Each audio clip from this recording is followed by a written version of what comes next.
Hello, everybody. Welcome to the show. Tell you what, you get a double salute. Why? Because I respect you. My name's Chris. I'm the host of the show. This is the weekly Spinner Rack, where we are going to talk about things like the latest comics that came out, as well as the latest comic book news. Why do I have 2 copies of Radiant Black? Was it just to get the variant cover, or is there more to it? There's more to it.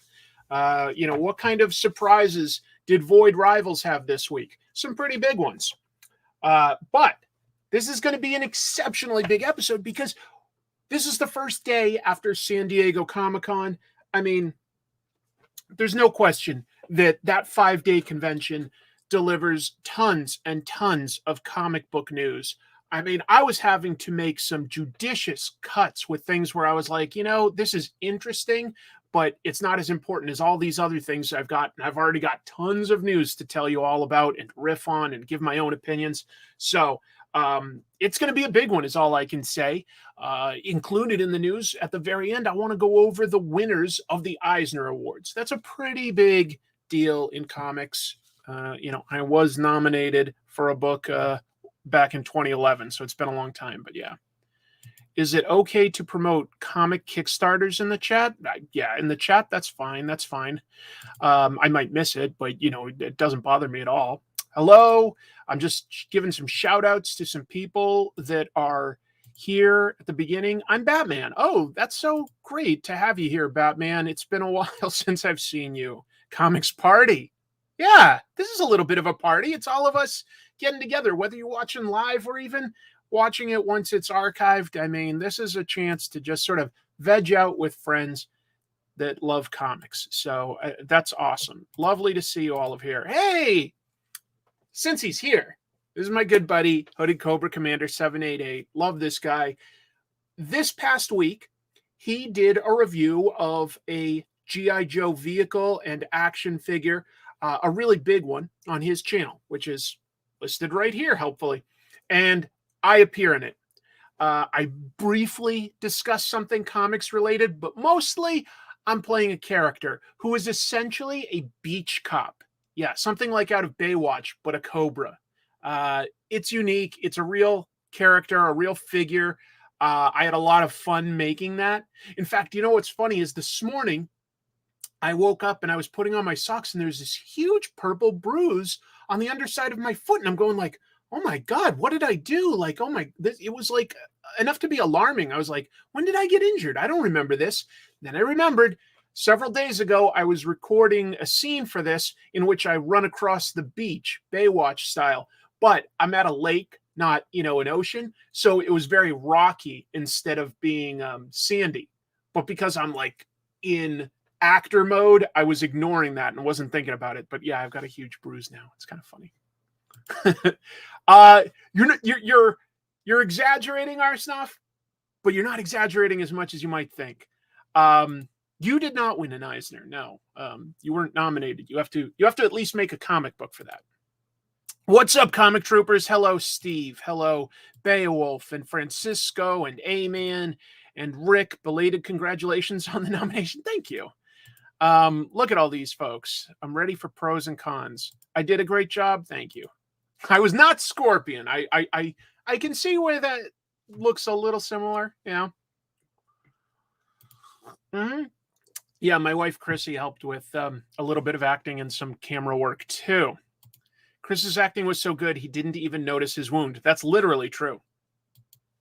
But I'm excited. I sort of do the comics reviews at the back end, but I just got this book from Europe that I'm going to mention at the very end of the show. If anybody watched my episode on comic tropes about motion in comics, that name at the very top might seem a little familiar. It's a really important creator. I was really excited to get this. And just a week after I was talking about the book I got from France. So been ordering a lot of books from Europe. Not easy because the websites are usually not in English. So let's pull up the news. Actually, you know what? Before I pull up the news, I have some news that I came across and didn't have time to even add to the document that I want to riff on. The first is, let me see if I can find a page for this, because this was just absolutely ridiculous. You guys probably know that Disney Plus has various Marvel TV shows. They're available for streaming.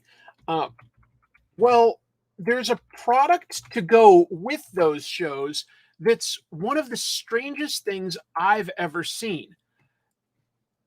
It's a steelbook case for one of those Disney Marvel shows that does not have the actual show on it. So let me see if we can find. I want to find like an example of this because it's just so bizarre. Yeah, give me 2 seconds to type it in and bring it up for everybody. Where is it? There it is. There it is. Lovely. Okay. I'm going to add an image here. Oh, first of all, thank you, Lord Luke Lightbringer. Bit off topic, but do you freelance comic book artwork? Sometimes. I'm not the fastest artist, but I love drawing. So every once in a while, I do take up a little gig here or there. So yes, absolutely. It just has to fit in with my schedule so that I can keep making comic tropes, essentially. So let's see. If I go to present,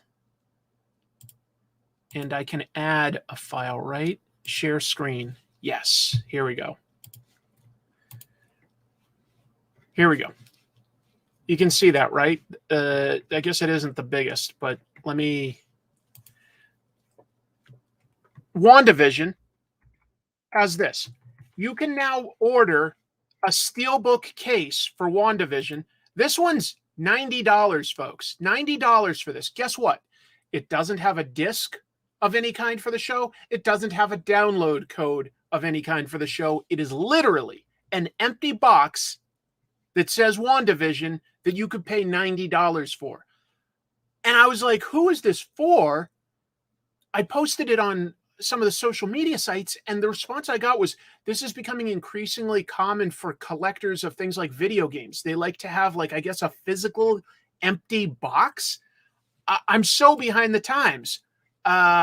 Anyway, yeah, I don't know what to say. That's what you get. It's $90 for an empty box that says WandaVision on it because it's made out of metal. But you don't get the actual show. You don't have any permission. It's not made by Marvel directly. It's like a third-party licensed the rights to just make a steelbox set. What? I don't get it. I literally don't understand. Maybe that makes me old. I don't know. And here's the other piece of news that I was talking about, because we're about to talk about the San Diego Comic-Con. And right at the end, I think it was like Saturday night, Comics Pro Jody Hauser tweeted that she'd heard a friend of a friend, so like someone she didn't have the name for, but she heard about it through a friend, had just tested positive for COVID and was still going to San Diego Comic-Con to cosplay as Ahsoka. And I was like, that is the most wildly irresponsible thing I've heard in a while. I know that we're at a point where most of us are vaccinated or boosted, and it's not as big a deal as it used to be. It isn't. But to go to such a highly congested environment, knowing that you are sick with something that certain people do not react well to say the least, I was like, that is so offensive. And yeah, I'm sorry to hear that you even got it, Mucky Mucks.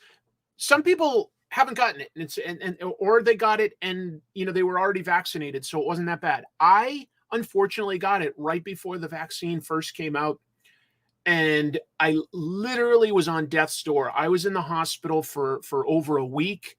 It was really, really scary. I could barely breathe. It was really, really bad. So I guess I still react poorly to hearing about stuff like this compared to like the average person, maybe.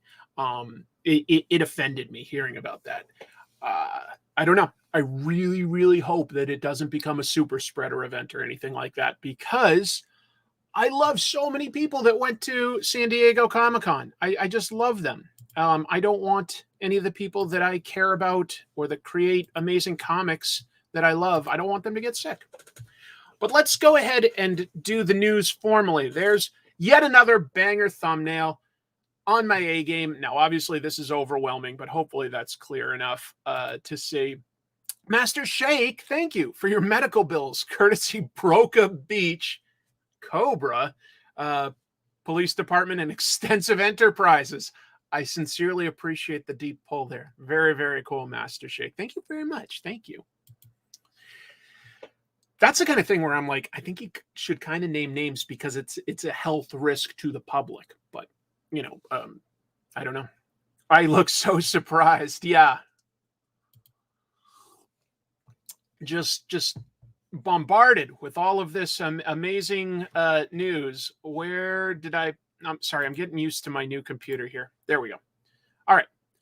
So, as Comic-Con in San Diego was wrapping up, they announced that they've got a new version of Comic-Con. I mean, San Diego Comic-Con is still happening, but there's also going to be Comic-Con The Cruise in 2025. So we're a little over a year away. The minimum price to get on this cruise is $990 for a ticket, and that puts you in a double occupancy room. So you might be sharing it with a stranger if you don't book it with a friend or family member. It's going to happen in February, which does seem like on the colder side on this boat, which is called Royal Caribbean's Serenade of the Seas. It is basically a massive casino that floats. I mean, it holds over 2,000 passengers, and it goes from Tampa, Florida to Cozumel, Mexico, 2 full days at sea. They have not announced any guests, so I am not initially interested. I used to love the idea of taking a cruise from here in Seattle, where I live, up to Alaska to see the ice shelves, especially before they potentially all fall into the ocean.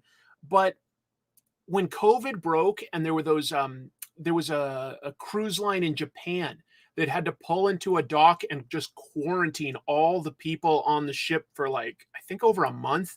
I was just like, no, I just couldn't do that. I would get so sort of claustrophobic and stuff. Nice. Let's see. Lots of Aquaman and Submariner cosplay. Yes, that would make it easy.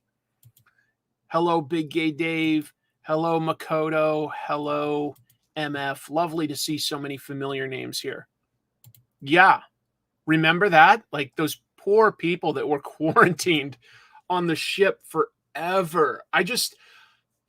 It would be so easy to even, just get a bad food outbreak where you have to quarantine for a smaller time, that I just personally, I don't think I have any interest in a cruise anymore. It used to sound appealing, but I just don't think it's for me anymore.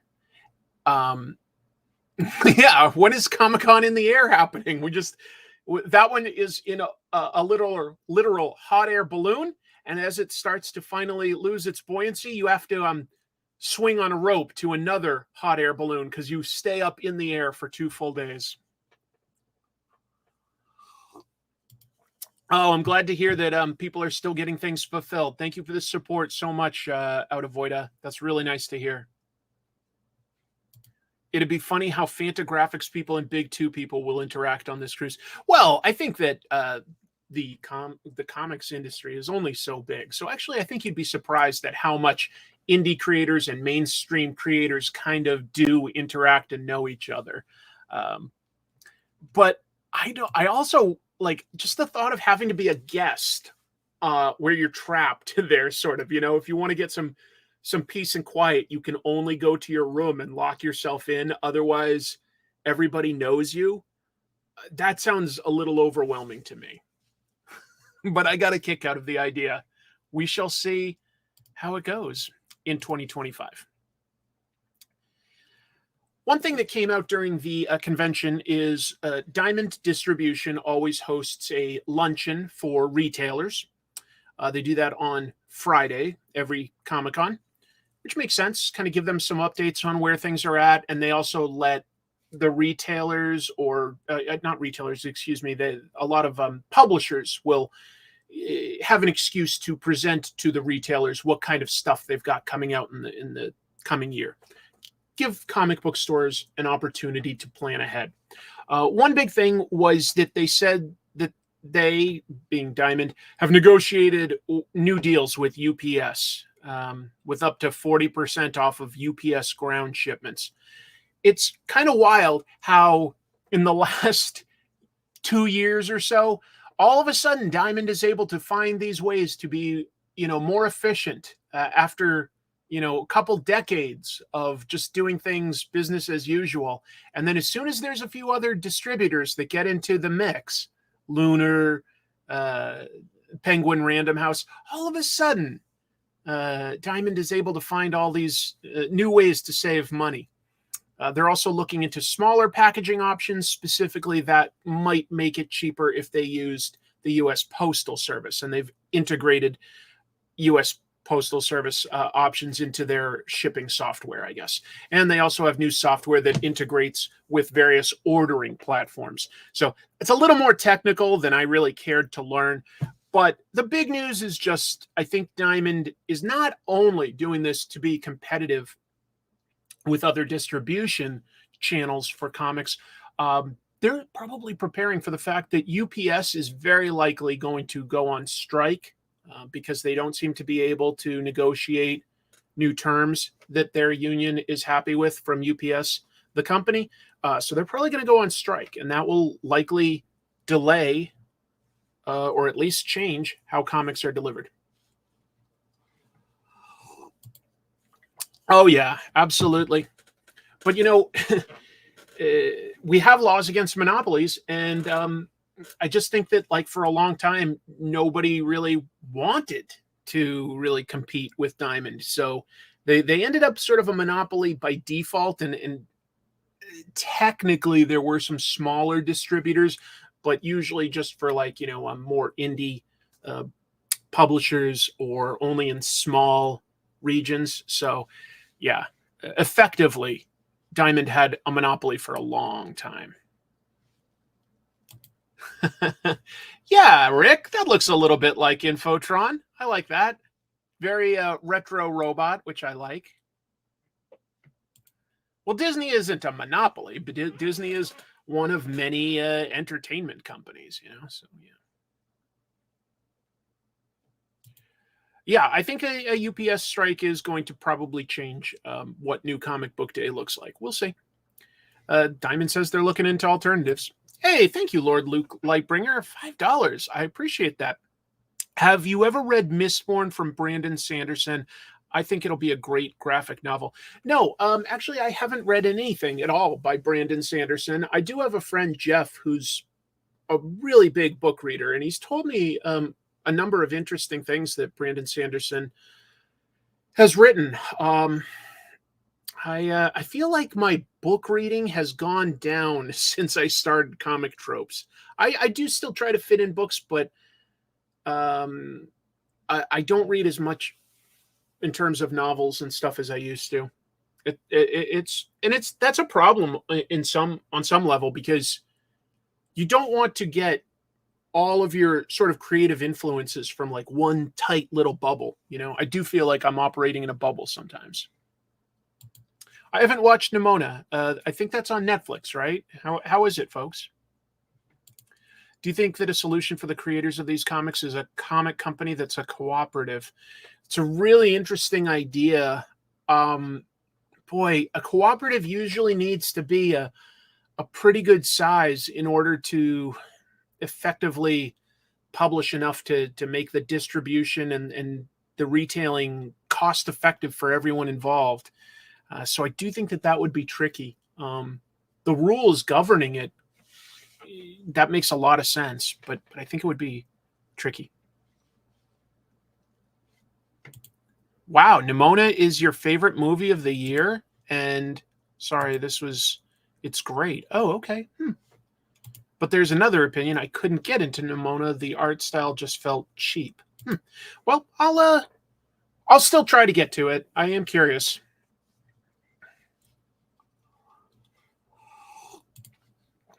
We've got more news. Heavy Metal Magazine was such an amazing discovery for me throughout the 90s, especially. That was a big part of me discovering various European comic creators, you know, like really delving into some Mobius and stuff like that. Well, the American edition ran for a very long time, but did sort of wrap up a few months ago their first volume, and Whatnot, which is also known as Massive Publishing, had the rights to make volume 2. And then this cover was created. There was some artwork commissioned for it. Tony Moore did this amazing cover for the first issue of volume 2. I was going to give it a shot, but apparently they've canceled it. Specifically, the CEO and co-publisher of Massive Publishing, a guy named Michael Calero, said, and when he says told us, I'm trying to remember, this was, where did I pull that from? Darn it. I think CBR. But anyway, says, as you know, we've had to push back the launch solicitations of Volume 2 several times now.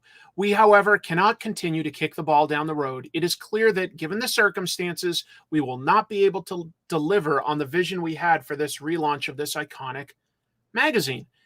Look at some of these artists that they had. Tony Moore, Peach Momoko. They had artwork by Kim Jung-gi. He did a variant cover before he passed away. Jim's here. Yeah. Guess they ain't using my cover art now. I hope you get paid, or maybe you've already been paid. I don't know how long they've had this in the works. It seems like they've had it in the works for an awful long time. They've obviously published other comics, so I really don't have the details on why Heavy Metal fell apart. I feel like that is a solid brand that more comics readers should know about. I think that it should be, I would have made it, you know, like a curated magazine where I would literally license things from other countries that are already produced. Therefore, ideally, you have slightly lower overhead, I would hope, than like having to hire nothing but new commissioned work. I don't know. Okay, good. Jim says at least he got paid. So that's nice. Maybe, do you think that you would have the rights, Jim, to create your cover as a print at conventions to try to like recoup some of that time that you invested on that one? I hope so. Hi, Daniel. Always love having you here, buddy. Thank you. Well, to be fair, Eastman sold Heavy Metal a long time ago. He hasn't been running it for a while now. But yeah, he's had trouble with various enterprises, but it's honestly more just overextending himself. I think Kevin Eastman's a great creator and a really friendly guy. Glad to hear you got your money, Jim. Sucks about the art not publishing. Yeah, I don't know. I don't understand quite how such an important brand could like fall away. Now, just to be clear, I'm sure somebody out there does have the rights to this intellectual property, and it will come back in some form. But obviously, the version that Whatnot / Massive Publishing has been working on for quite a while is not coming out. Yeah. Just found Jim Mahfood's old Heavy Metal issue with his Cosmic Cat PB&J story. It was a great surprise flipping through the issue and finding it. Absolutely. Absolutely. Oh, nice. Okay, hold on. A little bit of news here. Shiny Suit X says, I asked them on a Massive Whatnot stream what happened. They ignored me. Eastman stuff all failed after he sold it. Your vid on Eastman losing $14 million really made me realize how much he lost over the years. Yeah, but he also had a lot to lose, you know? So like he, and you know what? He wasn't like wasting it on gambling or anything. He was paying great comic creators to make comics. He just wasn't really focused on the business side enough. But a lot of comic book creators did well. You could see Heavy Metal as an animated anthology series. There is a movie from like the early 80s that was an animated anthology. So yeah. Lovely to have you here, Marvin. Hope you're doing well, man. Gracias. What else have we got this week? We've got lots, so I should keep moving. I was so excited to come across this news. Jeff Smith is one of my favorite artists and writers. I think he's just a really creative individual. I loved Bone, and I found a lot of his other stuff like Wrestle and Tukey really, really good. What did he do? The Captain Marvel book. I can't remember the title of it right now, but yeah, Jeff Smith's awesome. And one thing I've never really seen in depth is his Thorn strips, because before he made Bone, Jeff Smith made a prototype comic with a lot of the same characters for his college newspaper. He went to Ohio State University, so from 1982 through 1986, they had Thorn by this guy who would go on to do all sorts of great things. Well, he's always said he didn't really want to publish these because he was kind of embarrassed by his early artwork. But his wife, who is like the publisher of Cartoon Books, their company, has like been pushing him like, no, it's good. You should put it out there. And he said he finally went back and looked at it after not looking at it for decades and was like, you know what? Now that I've had some time away, yeah, this is actually pretty enjoyable. I'm not really embarrassed like I thought I would be. And so anyway, they're going to do a Kickstarter in October with plans to fulfill that by spring. I can tell you, having supported his Kickstarters before, he fulfills them very quickly. It's called Thorn, the Complete Proto-Bone College Strips. Oh, no, wait, it is. Yeah, I guess it is. The College Strips and Other Early Drawings. I don't know if I got that title right. But anyway, it's coming out. It's coming out. Yeah, that's right. Julie Strain did do something. Yeah. Love, Death, and Robots was initially conceived as a heavy metal anthology show, was it? It seems like it was, but I didn't know that. That's so cool. Nothing cringes like looking at your old work.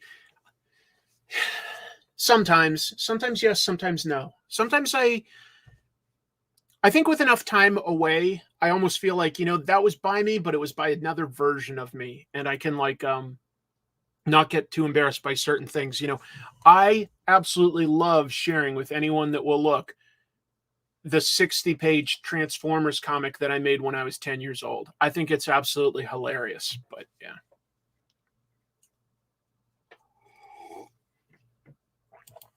Yeah, too bad we never got that boxing match. I think I would go with Jeff Smith. He goes hiking a lot and he's younger, so I think I'd have gone with Jeff Smith in that boxing match.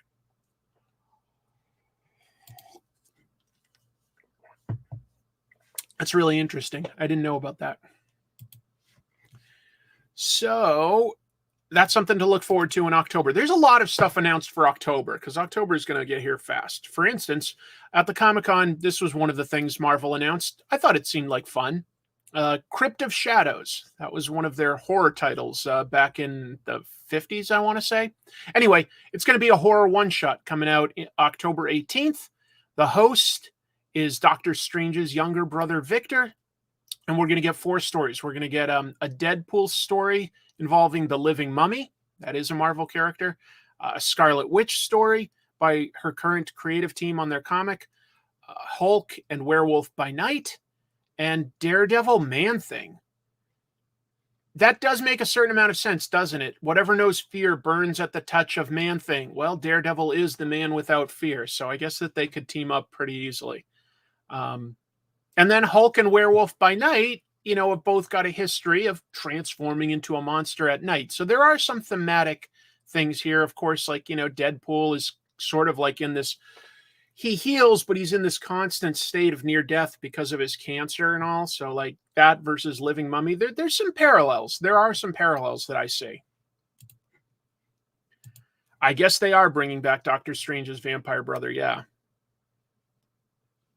You also do Transformers comics when you were a kid? That's awesome. No Blade, but there is a new Blade comic. And I'll tell you something. It's got some real potential to it. It's got some real potential. This came out this past week, a new Blade book, and it's written by Edward Hill. artwork by Elena Casagrande. Hill has written for a bunch of like TV shows, including stuff like that Titans show on HBO, and before that DC Universe. This is a pretty good take on Blade. We'll get to that later tonight. Should have Jessica Drew as well. Her early comics had some horror elements to them. Jessica Drew's Spider-Woman has had a lot of crazy elements all over the place. Doctor Strange does have a brother. Yes. Victor.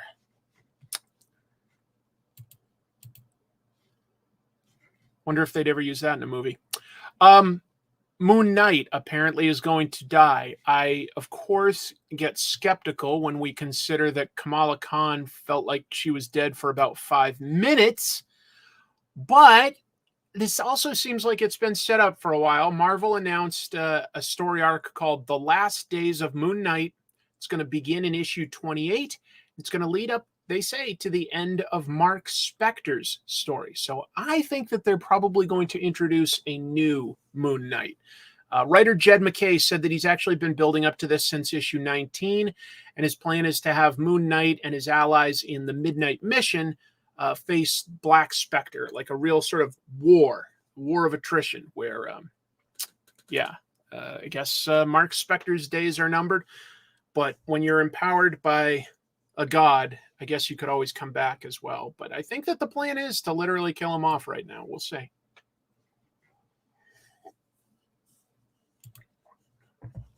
I'm surprised if a hero hasn't died at least once. Yes. Miss Marvel was only mostly dead. Only mostly dead.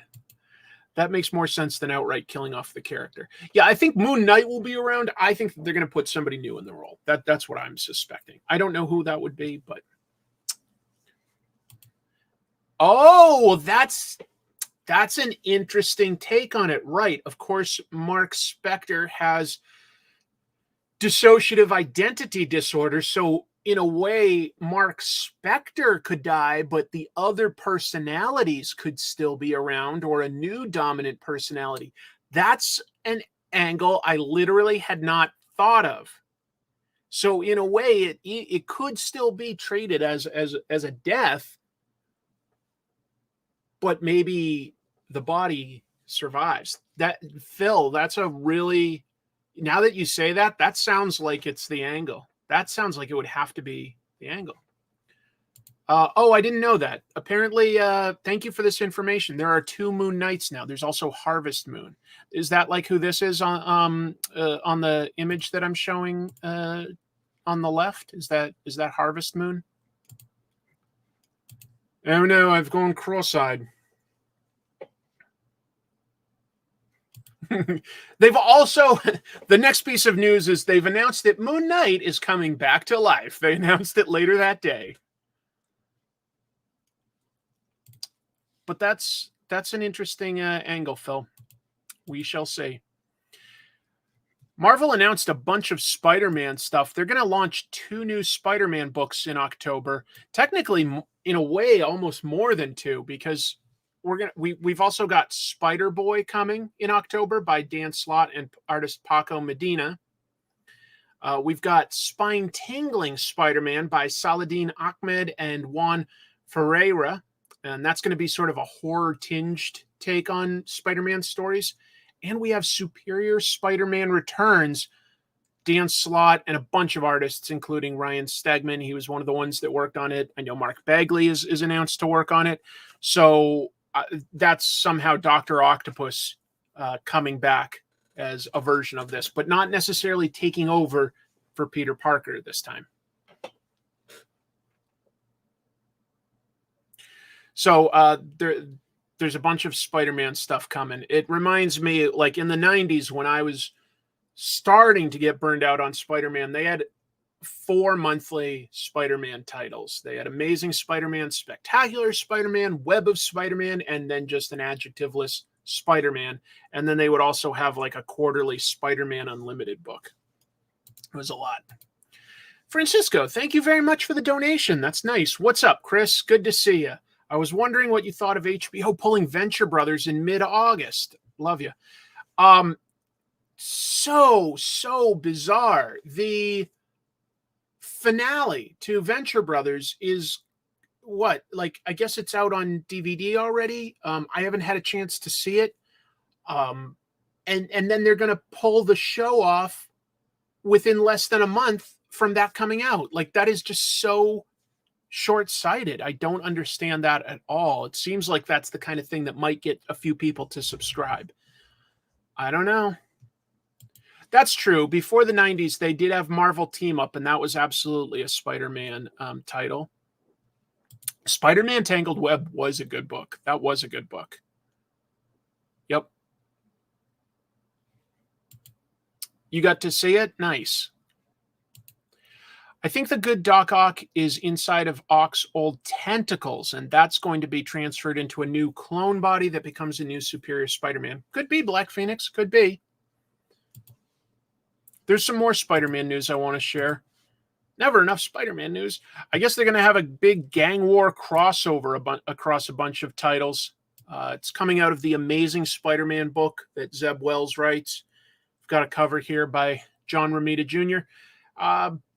Just a bunch of sort of what I would sort of consider second-stringer villains, all fighting for control of New York's underworld, the criminal underworld. Hobgoblin, Mr. Negative, that's a cool character. The Owl, Shotgun, Diamondback.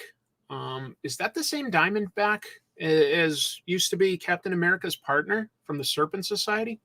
AIM, Hydra, and more. I mean, I can see Beetle. I think this is Hammerhead. That's Crime Master. I guess Tombstone back here. I can't see very well in this image, but that might be White Rabbit. Anyway. So yeah, it's going to start in Amazing Spider-Man, and Spider-Man, to combat all these guys, is going to have to sort of be military leader type guy. He's going to press gang Miles Morales, She-Hulk, Daredevil, Spider-Woman, and others into helping. I didn't say Beetle Bailey. The Beetle. Adequate Spider-Man? That actually sounds interesting.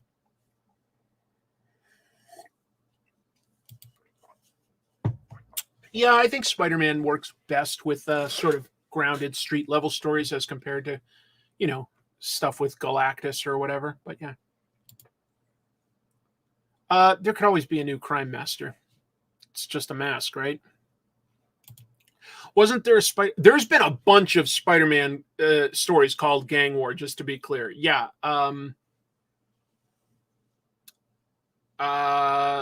I don't know the exact thing you're referring to, Makoto. It sounds to me like there is a cover of Punisher back in the 80s that has him aiming a bazooka from a fire escape into an apartment building of criminals, but that wasn't drawn by Mike Zeck. But maybe there was one that Mike Zeck drew where he had a bazooka. I don't know.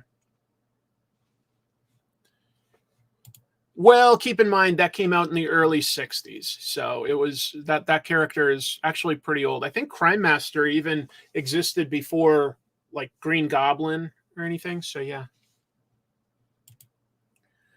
I'm actually looking forward to more street level Spidey stuff. I think the world breaking stuff is overdone. You know, I think that like for crossover type stuff, it's interesting to have Spider-Man meet and work with other characters, but I think his stories work best on a little bit more grounded level.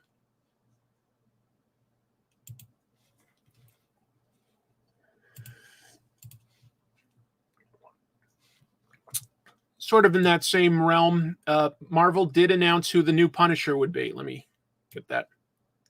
Not quite, Chris. Come on. There we go. So this guy was revealed at San Diego Comic-Con. There's going to be a new person taking over the role of Punisher. If you've read the last Punisher, Frank Castle went to Weird World and dropped his role as the Punisher. He had a change of heart after a lot of crazy stuff happened to him.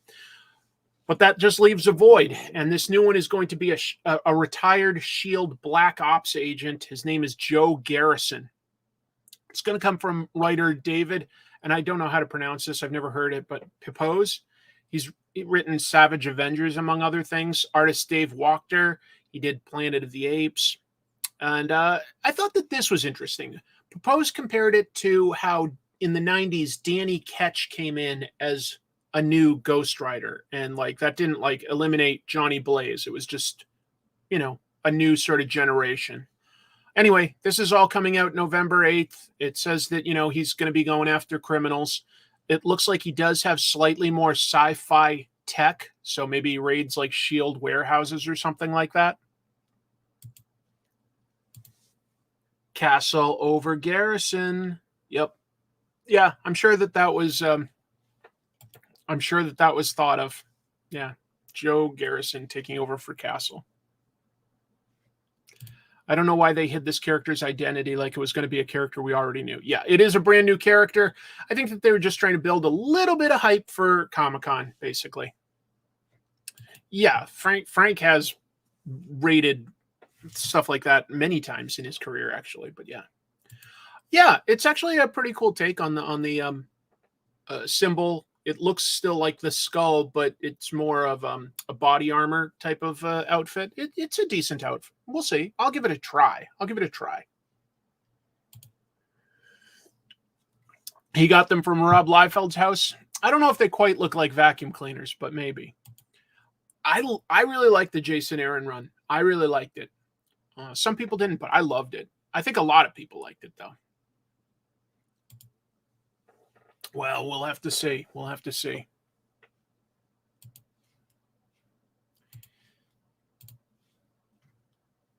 Punisher can be cool.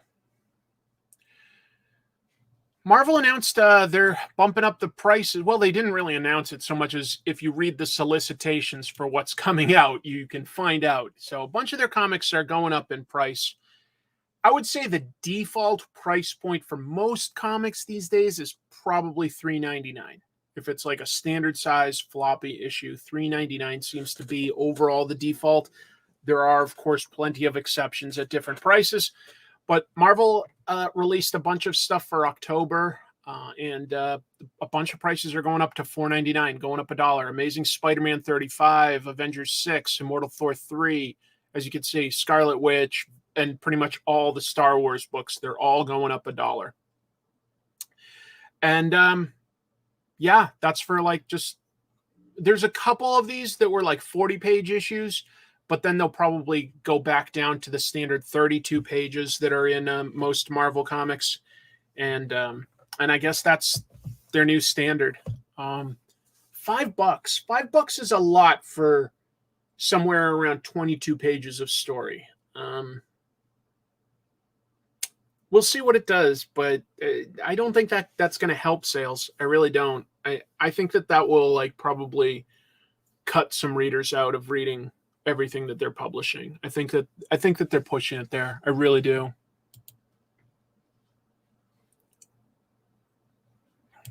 Do you remember when bread was a nickel? Yep, a bunch of DC books are also up to $4.99 now. It is inflation. But I think that this is putting it in perspective. Yeah, like do I have seeing if I had like a Tonkabon nearby, and I guess I just don't happen to have one. Oh, well, here's one. So for like a book like this, like Slam Dunk, $10 for all that. That's a lot more story. And I know that's in black and white. It's printed smaller, etc. There are economies of scale because they print a lot more of these. But, you know, if I compare, I'm trying to find a Marvel book. Like, you know, that's not a Marvel book. A lot of these are $3.99, $3.99. Yeah, here Blade was $4.99. I mean, look at that. This costs half of this. That's bonkers. That said, Marvel and DC have dials they could turn on if they ever were serious about trying to get more economy of scale, lower prices by putting them in more places. They really could. They really could do that. And I think that they don't really care. I just, that's what I've come to find is I don't think they really care. taxes. Well, that's going to vary state by state, obviously, but yeah. But $1 a lot to jump up, I think. $1, like when I was a kid, I'll be honest, I'm old enough that like my very first comics were 65 cents. It went to 75 cents shortly after that. And then it went to $1, $1.25, $1.50. But you know what I'm saying? Like it was going up like fairly small increments at that point. To jump up a whole dollar is a pretty big jump, in my opinion. It's a pretty big jump. I don't love it. I don't love it. I'm thinking about watching the new Slam Dunk movie. Is it better to read the manga before watching the movie? Probably, Wally, but I don't know if you'd have time to collect all 31 Tonkabon issues within basically 4 days. So I don't think that that's necessarily doable. The movie, fortunately, is also, for Slam Dunk, is a slightly different take on the material. So it isn't a 100% literal adaptation. It's all the same characters with the same plot. It's still by the same creator, Takehiko Inoue, but it's focusing on a different main character. 86. I was 86 10 years ago. No, I am 95 now. I am 95. So my first comics were, they pay me a nickel to take them.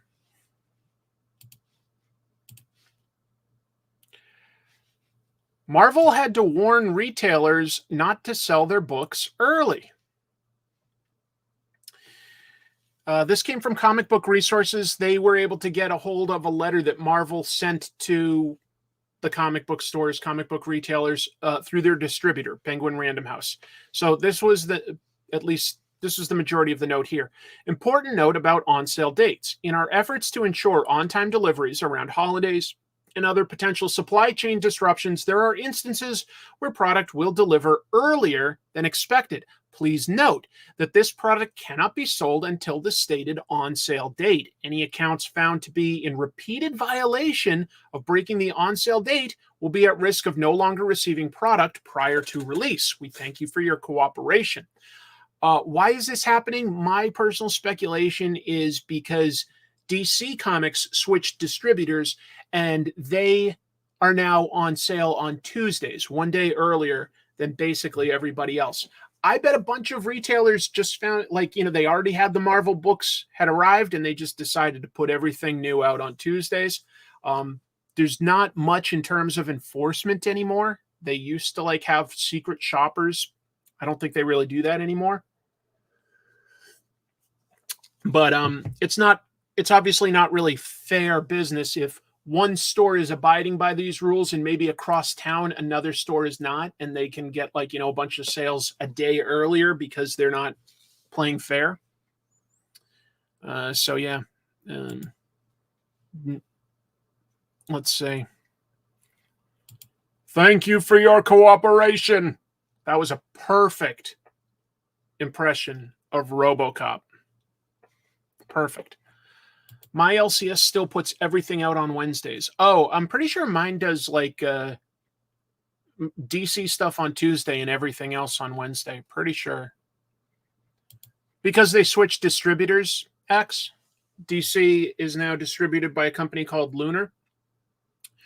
And so they just do things a little bit differently.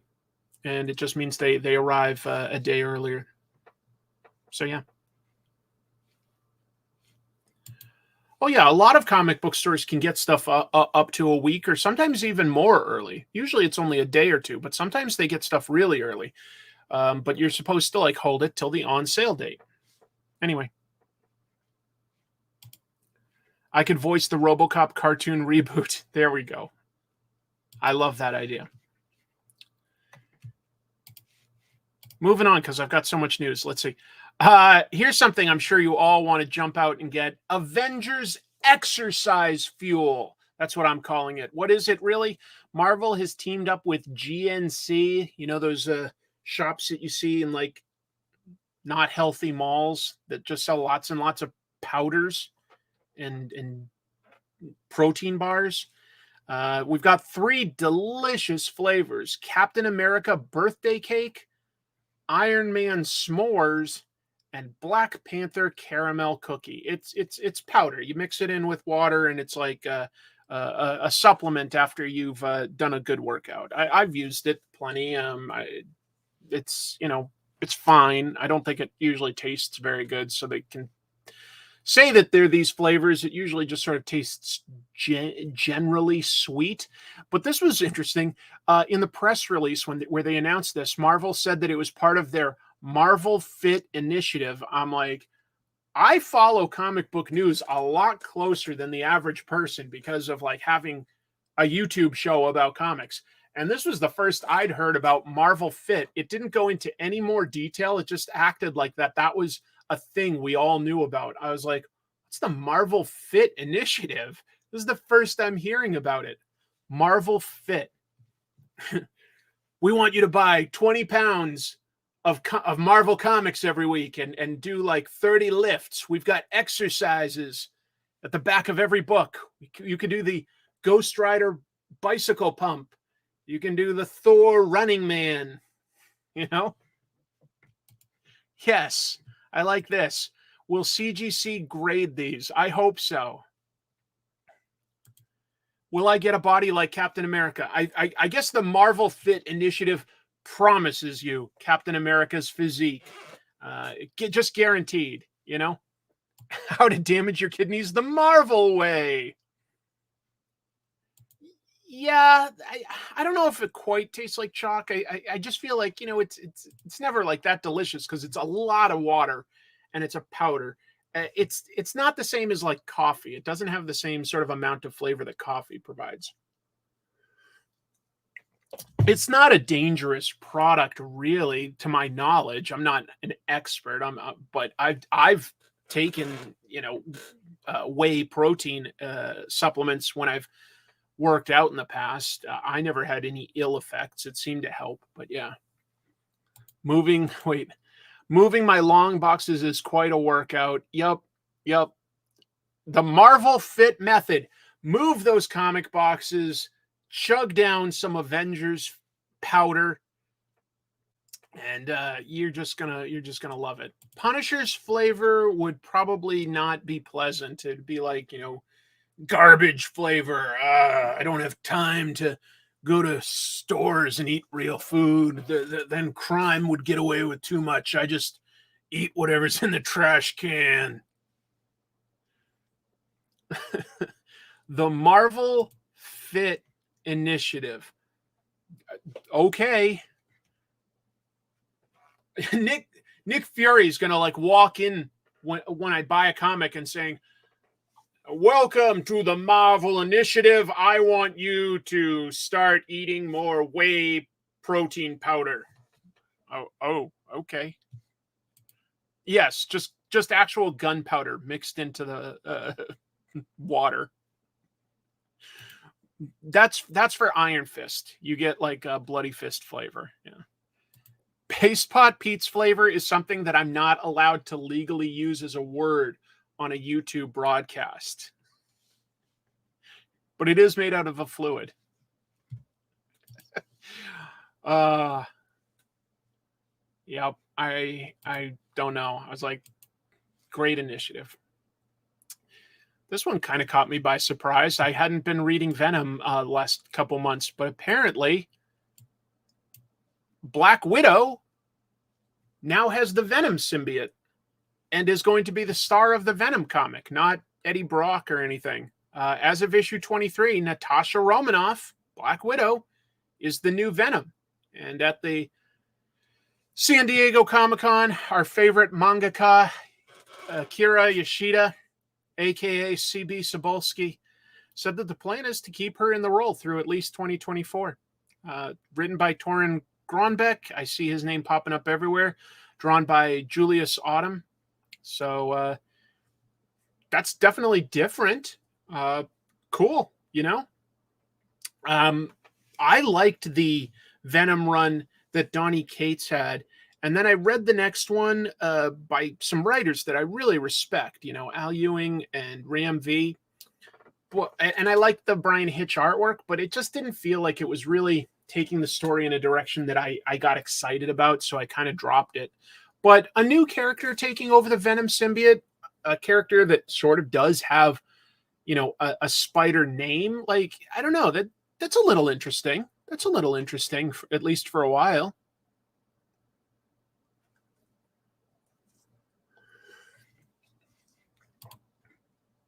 I don't know exactly what's up with Donny Cates. I think he probably was dealing with some depression.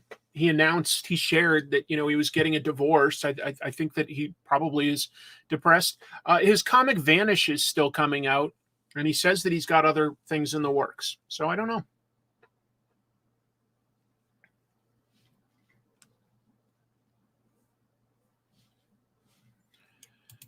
Let's see. Black Widow as Venom sounds horribly uninteresting. Really? Kind of interested me a little, but we'll see. We'll see. What do you think of Venom in the Spider-Man 2 PS5 game? Well, I haven't played it yet. I mean, I saw a little trailer. That's all I really know about it. It looks like a great game. We'll see. Yeah, this would really bring Nat in as part of Spider-Verse, I would think. I don't know. Yes, I think that Uncle Ben's desecrated corpse should be reanimated by the symbiote and just walk around as a puppet. I think that that's what everybody wants. Anyway, Marvel has lots of announcements. This one's pretty cool. Greg Capullo was an artist that I remember getting so excited by when I was reading books like Quasar and then X-Force. I was like, oh, wow, this guy's going places. And he was, he really, I think, got really recognized on Spawn, of course, and has done some great stuff on, Batman. But he hasn't worked for Marvel in a long, long time. That was like the 90s when he was working for Marvel. But he is coming back, and they announced what he's coming back to work on. He's going to draw Wolverine and also a book called Deadpool 7 Slaughters. So the Wolverine run starts with issue 37 on September 20th, and the Deadpool book is set for 2 months later, November 15th. So we shall see. As far as I know, Eddie is still the King in Black, but there's a lot of different ways that could go. Oh, did Vanish wrap up? I wasn't super feeling it. I read most of it. I didn't dislike it, but I didn't love it, so I sort of let it go. There's just too much stuff out there. Yeah.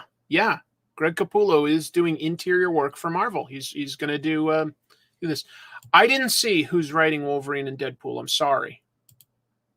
Isn't that awesome? Like, that's just a promo image, I'm pretty sure.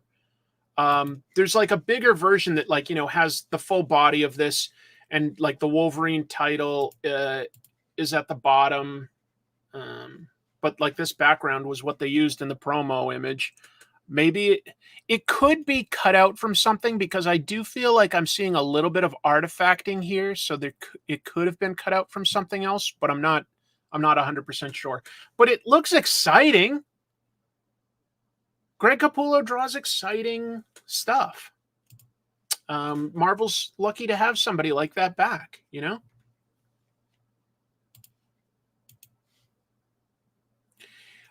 I loved this announcement from DC, but of course I'm biased, aren't I? This is the kind of stuff that I just eat up with a big spoon. DC announced at Comic-Con that they're teaming up with both Toho and Legendary for Justice League versus Godzilla versus Kong. I almost don't care what the story is there. The idea of a bunch of superheroes fighting these gigantic creatures sounds like an absolute blast. I'm in. It's going to be written by Bryan Buccellato, art by Christian Duce. It's going to be a 7-issue series that starts mid-October, so the 17th. And they showed a couple interior page images, and you could see that there was Gorilla City was involved. You could see Titano. That's sort of a Superman villain. It's a gigantic ape with kryptonite vision. The Legion of Doom is in there. Skull Eaters from the first Kong movie. There's probably going to be a bunch of other, huge monsters as well. I'm sure that at some point the Justice League will probably find a way to work with these guys against some other enemies. There's a variant cover out there by Dan Mora that's really exciting. There's a variant cover by Jim Lee, which is, I used it in part in my thumbnail. Paste Pot Venom cosplay. That would be really fun. Don't know about Mechagodzilla. At this point, though, Mecha Kong is something we need. Oh, Starro would be a blast to throw in there. That would be so fun. So fun. There's, oh, is it Skull Crawlers? I couldn't remember. I guess I wrote that without double checking. Thank you, Tobers. Thank you. Skull Crawlers. Yeah. Batman has a secret plan for dealing with Godzillas. I know. DC has, like, as soon as I saw Gorilla City and Titano, I was like, this is so cool. This is so cool to have King Kong in that world, but then to also have Godzilla, I'm like, sold. Stop digging, you hit oil. I don't need this to be deep. It just sounds like fun.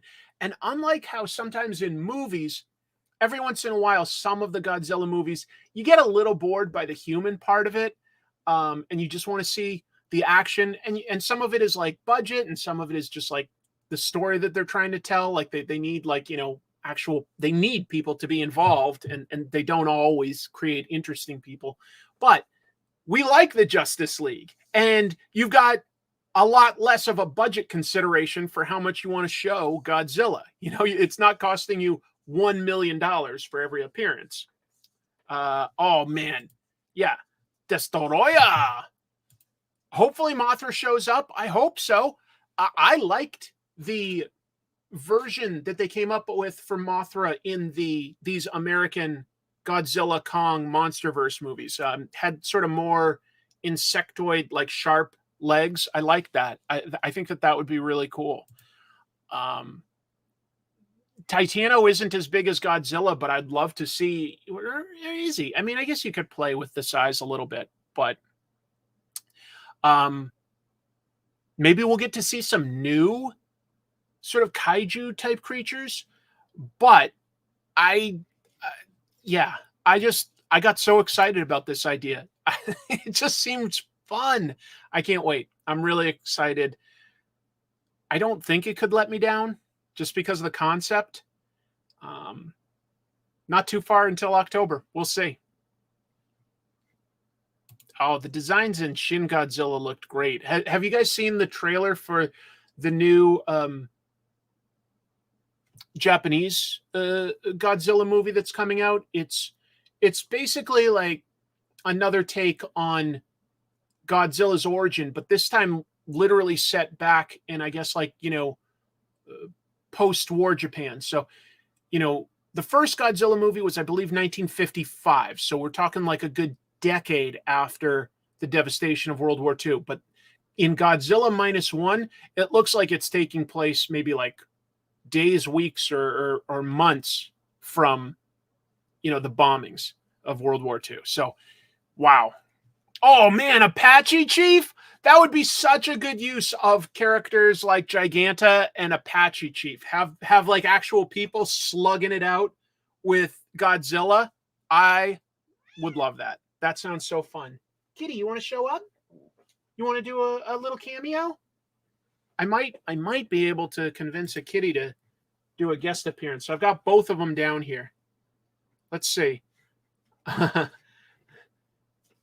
Did someone say kitty? Giganta smooching Kong. Originally Giganta was a gorilla that was turned into a lady. So hold on. Who we got here? This is Jack. And Jack has had an exciting week because he went a little over 3 days without eating, and we were taking him to the vet every day. We were so scared. But then fortunately, whatever they did, his appetite came back, and he's doing well. My little boy. He's a rascal. He's always sort of either tossing my comics off a shelf, sometimes ripping them, or he certainly bites at my Lego, so I've had to break all those down. Want to go play with sister? His sister's playing behind the curtain there. You can see that.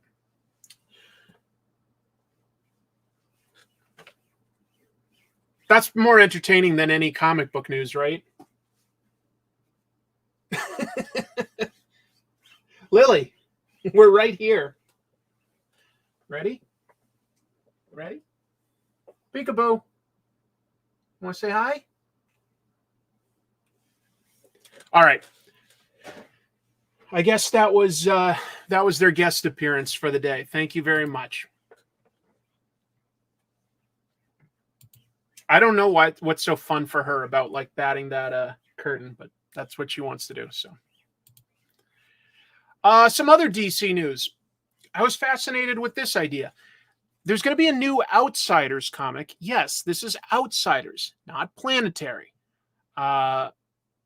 It's going to feature Kate Kane, Batwoman, Luke Fox, Batwing. But the idea behind it is very much like Planetary. Planetary involved sort of archaeologists uncovering the hidden secrets of a world that had sci-fi and fantasy elements. And it was a riff on all sorts of stuff, you know, from Godzilla to Lone Ranger, all sorts of amazing stuff. This one is going to be more about them, but it's clearly like this is an homage to a cover of Planetary. Clearly is. And this version of The Outsiders will look at everything that fell through the cracks of continuity as crisis upon crisis, event upon event, have played havoc with history. That's an interesting idea. The idea that like all these reboots and stuff have actually happened and left like small remnants of weird things for some characters to find. And also, this character clearly has drums, like one of the three main characters in Planetary was drummer. I don't know which character this is. Outsiders has always been, you know, a comic starring Batman and a team of really sort of oddball superheroes doing stuff that like Justice League wouldn't handle, you know. So the idea of integrating some Batman characters in Planetary and inspecting DC Comics history is an interesting idea. It's inspired. It's inspired. I don't think Jace Fox is gone. Sounds pretty cool. That's an interesting idea. Continuity is kind of messed up these days. Lots of room for stories. It is. You can bring back anything that's been done that could be fun. I thought Planetary was something special. I did an episode about it. It's really cool.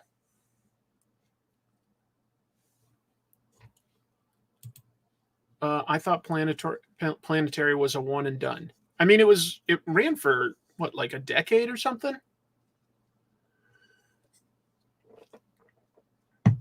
And it did finish. It did. It finished. But there's nothing that says that you can't do something like it. Something Epic by Simon Kodransky. I don't know Something Epic. I think I've heard that before. Interesting. I don't know who's writing this one. Mike, good question. I don't know the creative team on it. I just knew the plot. But I thought it was worth pointing out that that's going to be coming out. If you liked Planetary, might be worth seeing if they can sort of come up with a more DC Comics version of it that works. We'll see.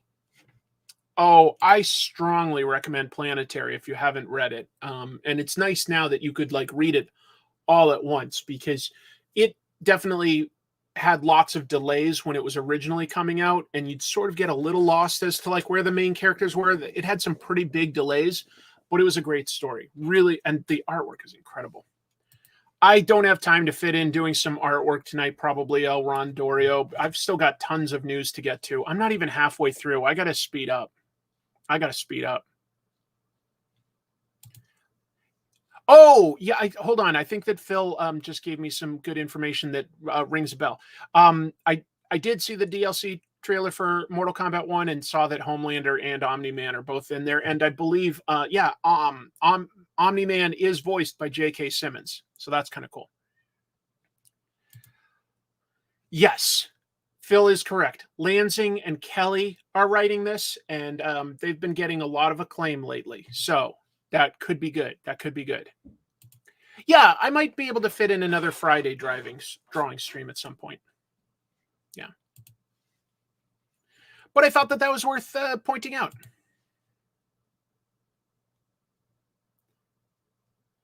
Watchmen and Crisis on Infinite Earths as animated movies. Well, that is apparently DC's plan, because at the comic convention, DC Studios announced that they will be releasing some sort of animated versions of these. Just to be clear, not theatrically released. We're talking direct-to-video releases.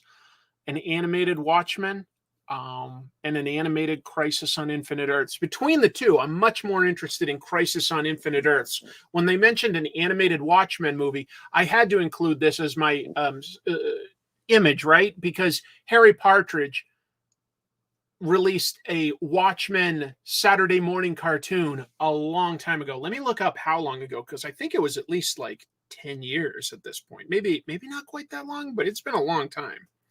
I'm going to look it up real fast. Watchmen, Harry Partridge. 14 years ago, Harry Partridge had an animated Watchmen. Oh my God, so crazy. Watchmen is rated R. Look, there's a lot of different ways they could go there, though. I think what they're talking about is a literal adaptation. If it's very literal, I might be interested. I might. They could, of course, also do some sort of a sequel or an adaptation of the comic sequels, something new. I don't know. I don't need it. I'll tell you that. I think that the comic works very, very well in and of itself, and it isn't exactly poised for lending itself to an adaptation. It really, I mean, it's commenting on comics. You know, it's very meta in that regard. But that's what it's about. So for another medium to comment on comics isn't as interesting, in my opinion, as comics commenting on comics. But who knows? You know, let's see what the art style is, what kind of a budget they throw at it. If it's a literal adaptation, I know Alan Moore won't like it, but I might like it. I'm probably going to say something that is like a hot take here. I don't hate the live action Watchmen movie by Zack Snyder. I don't hate it. I don't. I don't think it quite gets to the core of what Watchmen is about. I do think it misses the mark in that regard. That's a flaw, but it is interesting to me. It is. It does comment a little bit about superhero movies the same way that the original comic talked about superhero comics. So I appreciated that. When I watch it, I'm like, you know what? I don't think Zack Snyder quite gets Watchmen, but I do believe that he loves it, if that makes sense. I watch it and I go, I think he really loves Watchmen. I don't think he quite got it. I don't know. I don't think that would work well for Watchmen, but who knows? I don't know. Yeah, Watchmen babies. The Simpsons did it. Yeah, okay. It looks like a bunch of people kind of agree with me. Yeah, thank you, Phil, for sort of saying something similar so that I didn't feel like I was all alone. Yeah, I did watch the director's cut. It was interesting to see the animated portions of the comic book. That was interesting. I don't know if it was strictly necessary. I can like it while knowing that Snyder doesn't get Watchmen. Yeah. Watchmen is a very well-made comic. I do think it stands the test of time. Anyway. But an animated Crisis on Infinite Earths could be kind of fun. I do think an animated Crisis movie would probably be the most accurate adaptation we could get in any other medium outside of comics. So we'll see. We'll see. Giant Robot Hellboy. You guys already know that I love gigantic robots and monsters, so this is right up my alley. I also love Mike Mignola like nothing. this was announced. Mike Mignola is going to reteam with Duncan Fegredo. He's drawn some Hellboy stories before. They're going to do a 3-issue series of a gigantic mecha Hellboy versus giant mecha monsters. The plot is that Hellboy's kidnapped and hooked up to a massive Hellboy mecha for a mission on a mysterious faraway island, but the island might just put up a fight of its own. And so Mignola himself said that this came from him not really being a big fan of like Godzilla and kaiju stuff, but he does love, and he mentioned these names specifically, Art Adams and Jeff Darrow, talking about drawing that kind of stuff. He loves hearing them talk about that, and it inspired him to do like sort of a pandemic sketch when he was just locked up at home of a gigantic mecha Hellboy. And then he was like, you know what? This is a fun enough idea that I want to expand on it. Duncan is an amazing artist. This seems wild, but definitely still could take place within the Hellboy world. And I think it sounds fun. I think it sounds like a blast. This is going to rock. Yeah, I'm literally hyped as heck for Robot Hellboy. It just sounds fun. Hellboy punching a monkey wasn't enough. Rock'em Sock'em Hellboy. Oh, Hellboy, yeah. Animated Kingdom Come would be nice. Let's see. Sounds fun. I am very excited for Hellboy Giant Robots. No Mecha Abe. We'll see. We'll see. Love Mecha. Love Hellboy. But I don't know about it at this moment. Well, I trust them. No, Hellboy's still sort of going. Hellboy's still sort of going, actually. Yeah. Had to point that out. That just, yes, I'm in. I'm totally all in. This is something that could be cool. Maybe nothing happens. I don't know. But Good Shepherd, they're the people that are currently making the Hellboy game. The other week I showed you a trailer for that I thought looked very loyal to Mike Mignola's style. It was sort of a cell-shaded Hellboy style. It looked great. Well, Good Shepherd has teamed up with 2000 AD to make video games based on the characters that they own. You know, of course, there's Judge Dredd. Rogue Trooper is a great character. There he is. ABC Warrior. Do we see them in this image? I don't think I see an ABC Warrior represented, but that's okay. And a bunch of other characters that are great. They also, within this, teamed up with Rebellion. Rebellion is a different British company that owns some comics intellectual properties, but I wasn't as familiar with those. So I was just sort of mentioning more like the fact that maybe we'll get a Judge Dredd or Rogue Trooper video game. I think that would be cool. First time I ever encountered Rogue Trooper, by the way, was in Heavy Metal. It was something that they shared in Heavy Metal. So that's another reason why I loved Heavy Metal. That's an interesting question, Chad, and I don't know the answer. Is Good Shepherd part of the Embracer Group? The Embracer Group owns Dark Horse, if you guys didn't know. It's a Swedish company. Maybe.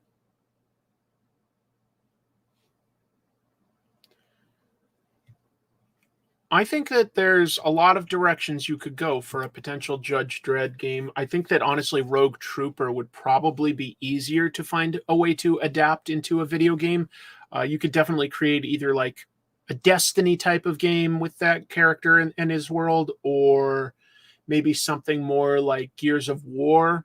Both of those would lend themselves to that. I didn't see it yet, EJ, but I did see that it came out. Yeah, for Uzumaki, right? For Junji Ito's Uzumaki. I do want to see that, see what kind of an animation style they ultimately came up with.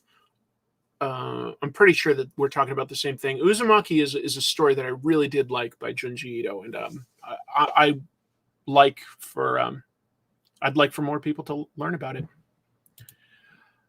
Rogue Trooper does have a game? I sincerely did not know that. I'll have to look it up. Good Shepherd is owned by Devolver Digital. Okay, so it's not part of the Embracer Group. Fair enough. Fair enough.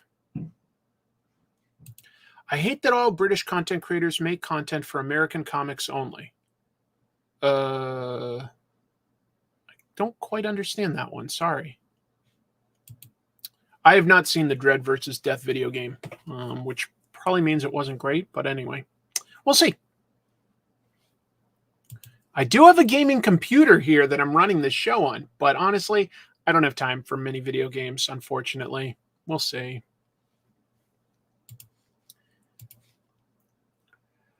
Speaking of more indie stuff, Invincible Season 2. We finally had the release date announced. There's also this image for Season 2 that was shared. So Season 2 is going to have 8 episodes, and they're going to air them in 2 halves. The first 4 are going to air weekly starting November 3rd on Amazon Prime. And then the second half, they don't have a specific date, but sometime in early 2024.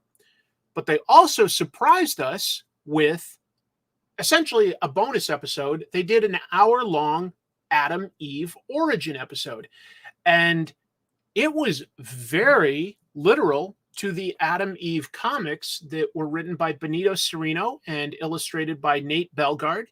Nate is the background character designer for the show, so he got a credit. I did not see a credit for Benito Cereno, so that wasn't awesome. But the animation, I think, has taken a step up since Invincible Season 1. It looked gorgeous. I really liked it. I don't know how many of you have watched it yet, but I do recommend it. It's a standalone story.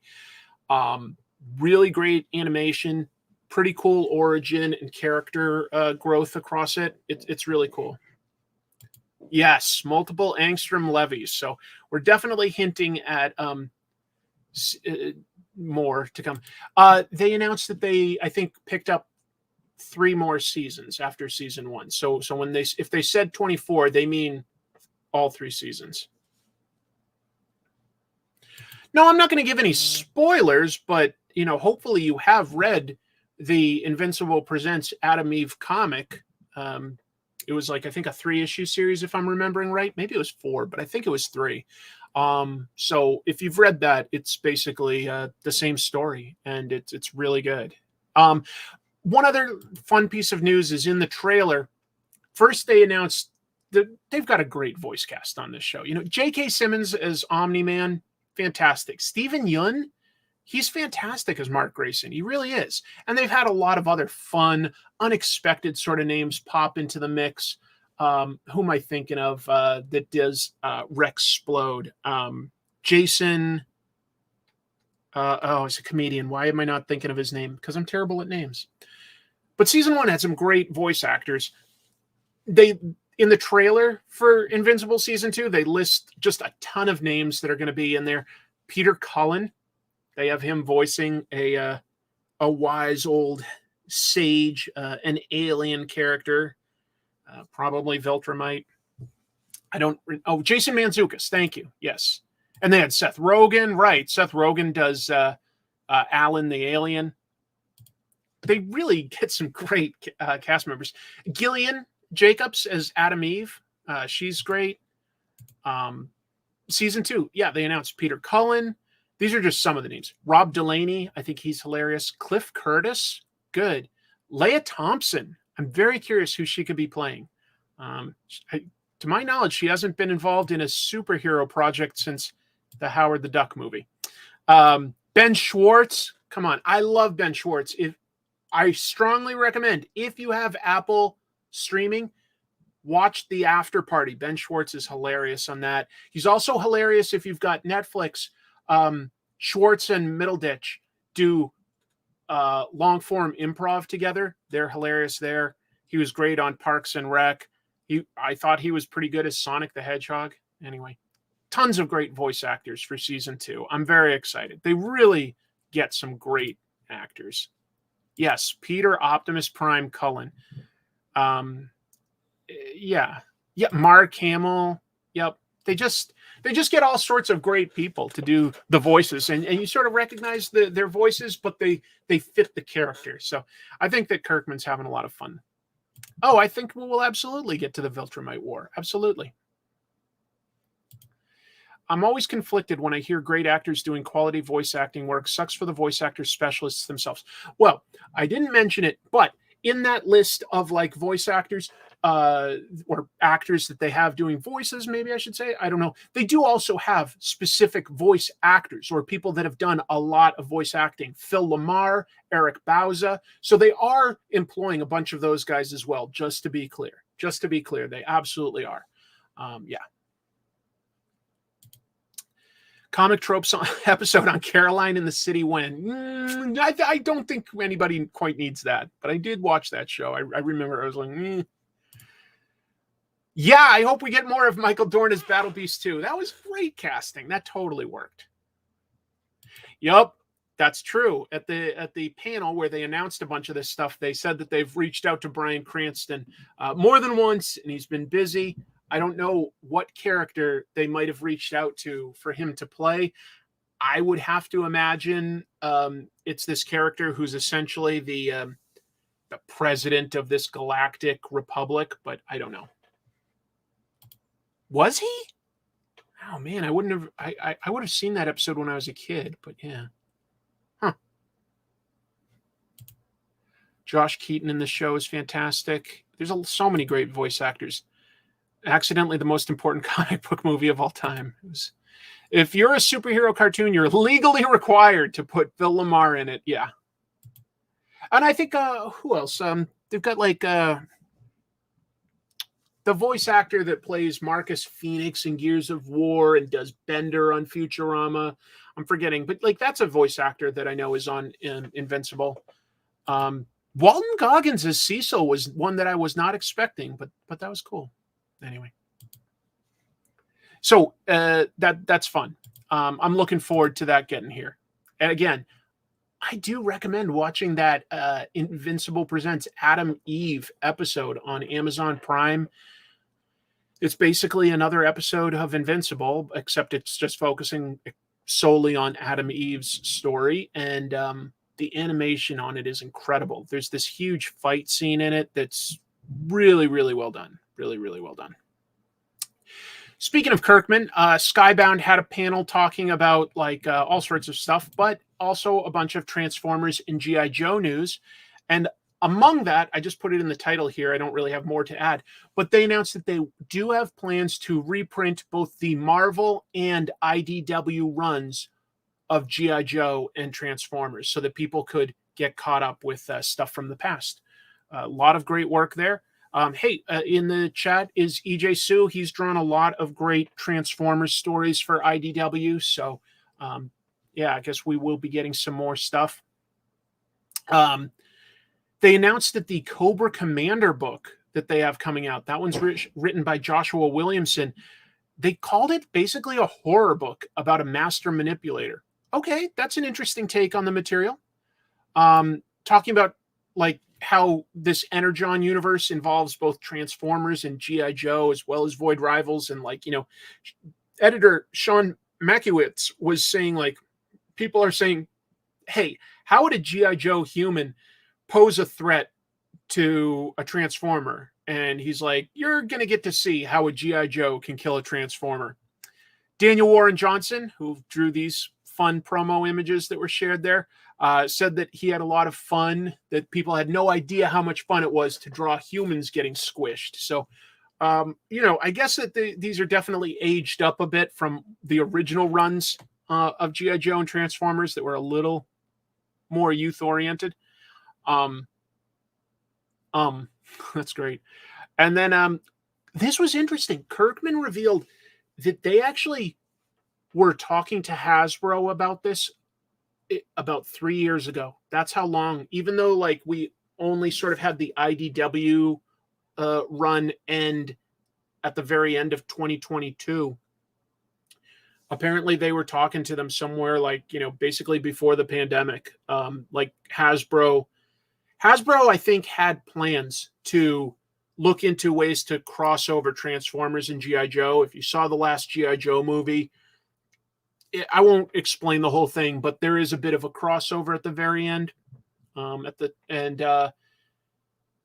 then like the toys that they're releasing. For instance, there's an upcoming G.I. Joe action figure, a bad guy that has like all this weird dark energy on it, and they're saying that that's Dark Energon, which apparently in the toy line Cobra mines dark energon to power really powerful weapons. Okay, that's a little new. So I think that they wanted like the comics to also have that crossover universe, and they wanted to just do something new. So they apparently had a very short turnaround time to pitch them an idea on how they would approach all of this. And Hasbro was like, "Yep, that's what we're looking for." And so that's how Skybound got that license. But they've had it. This has been in the works for a long time, a long time. Oh yeah, I mean that angle is so exciting. I totally agree.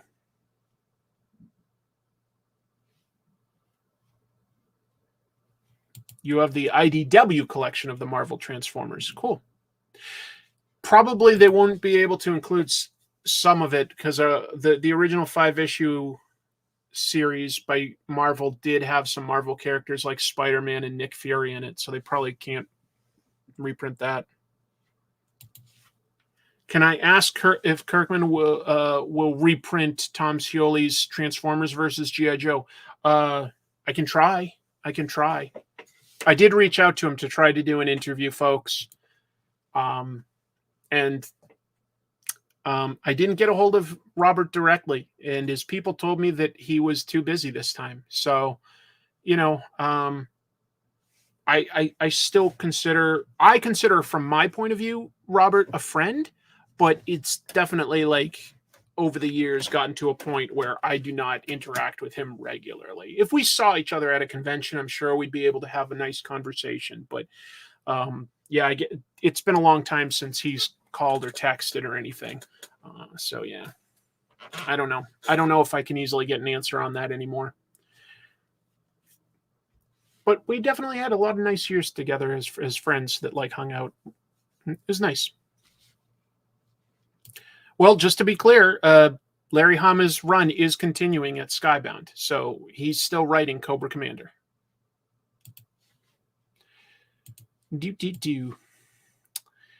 This was fun to come across. This is so bonkers.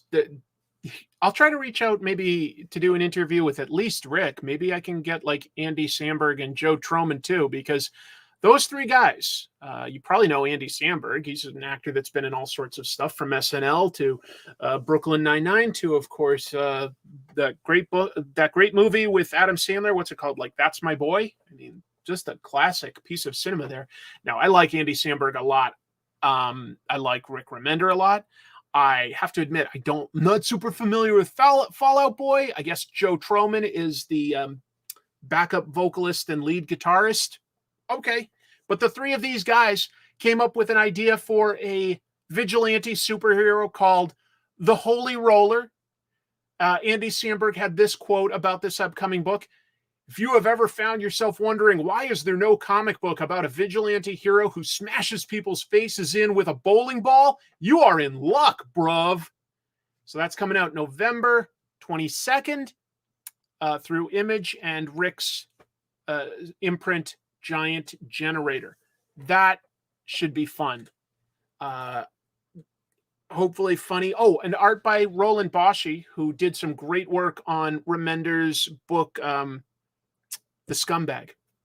I'm pretty sure an Italian artist. Really, really cool artwork. There's also some variant covers out there for the Holy Roller that look really cool. You forgot about Rick Remender? Oh my God. No, he definitely didn't disappear, just to be clear. He's been doing a lot of creator-owned stuff at Image. He did, I did an interview with him, and you can see he kind of got burned out working at Marvel. He enjoys coming up with more of his own ideas and having a little less oversight. He's had some great books at Image. Great books. Yeah. On their website, Marvel said they were going to talk about the new Ultimate Universe at the next... Oh, yeah. You're right, Rob. I don't remember them talking about the new Ultimate Universe. It must have been like a last-minute change or something like that. Yeah, Fear Agent is fantastic. Uncanny X-Force is brilliant. It's really, really good. And I was just going to recommend some of these same things that Samuel is kind enough to point out. Black Science, Low. Yeah, Rick doesn't miss. Brick is really good. But the Holy Roller, interesting. I would love to know even just how Rick was in orbit with Andy Samberg and Joe Troman. Like, how did those three people be like, we need to work together? Actor, comics writer, rock star. How does that intersect? I don't know. Yes, I do remember Janine Garofalo had a bowling ball she could throw. That's true. But this looks a little different than that. I'm excited to see it. Another thing at Image, Todd McFarlane announced 5 new Spawn comics coming out. The Todd father does not do anything small, does he? There's going to be a new Gunslinger Spawn comic written by Jimmy Palmiotti, art by Patrick Reynolds, where Gunslinger Spawn is going to get sucked back in time to the Civil War. Why do I like that? Because Jimmy Palmiotti had a great run on Jonah Hex. It's underrated. If you haven't read it, I do recommend it. And the idea of him writing Gunslinger Spawn in that sort of environment, I think that's a good idea. There's going to be a Sam and Twitch comic by McFarlane himself and artist Simon Kudransky. The same team is going to work on a book called Misery, and that's going to be about Cyan, that daughter of Wanda and Terry Fitzgerald.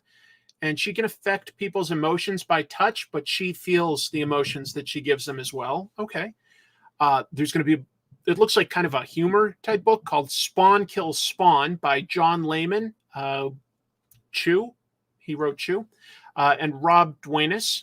And then finally, No Home Here by Jonathan Glapion and Daniel Henriques, set in the future of the Spawn universe. Oh my God, so much Spawn. McFarlane just went full force with Spawn a few years ago, and he's not slowing down. Not slowing down.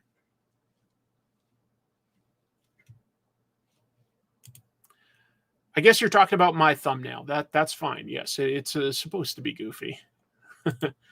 Any news about that Blumhouse, I assume you mean Spawn movie? No, of course not. Come on. Sort of. John Layman is probably underrated, I would say. He's really talented. Yeah, I don't know when we're going to get a Spawn movie again. We probably will one day. We probably will. I mean, Spawn is pretty well known. But boy, is it taking forever. Very excited about the Jonathan Glapion book. His art is awesome. Very cool. You never go full Spawn. Here's another thing that McFarlane is going to publish. David Dasmalchian. If you don't know him, you actually do know him, because he's been in like every sort of comic book, TV, or movie universe. He was on Gotham. He was on Flash as Abracadabra. He was Polka Dot Man in Suicide Squad. He was in the Ant-Man movies, all 3 of them. He was in, what else? He's been in other comic book properties too. He's been in all sorts of stuff.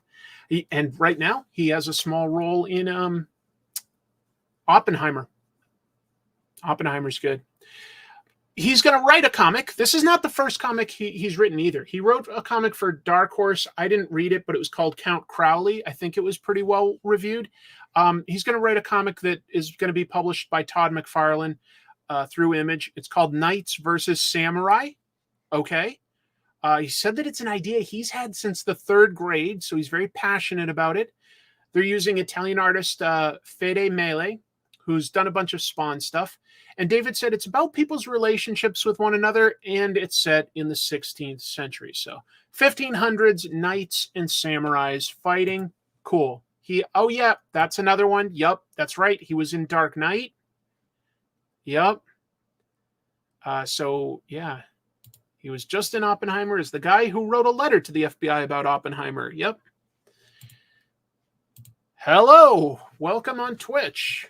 Hopefully I can keep growing my Twitch community. Yeah, he's David's been in a lot of comic book stuff. I think he sincerely loves comics. Was he in Tenet? Boy, I love Christopher Nolan movies, and I'll be honest with you, I barely remember Tenet. The action stuff in reverse was interesting, but so much of the movie felt like it was explaining how it all worked. And I'm like, I don't care how it works. Just give me like a few lines and just show it to me. I don't care how it works. I didn't like that movie a whole lot. And I loved everything else he's done. This person says he wasn't in Tenet, but was in the Flash TV series. Yeah, he played Abracadabra. I was really excited them to talk about the new universe. My guess is they are moving it to New York Comic Con. That way, Ultimate Invasion will be over and they can talk freely without worry about spoilers. Maybe. That makes some sense. That makes sense. I saw it. Tenet is terrible. Wow. I'm glad that people agree.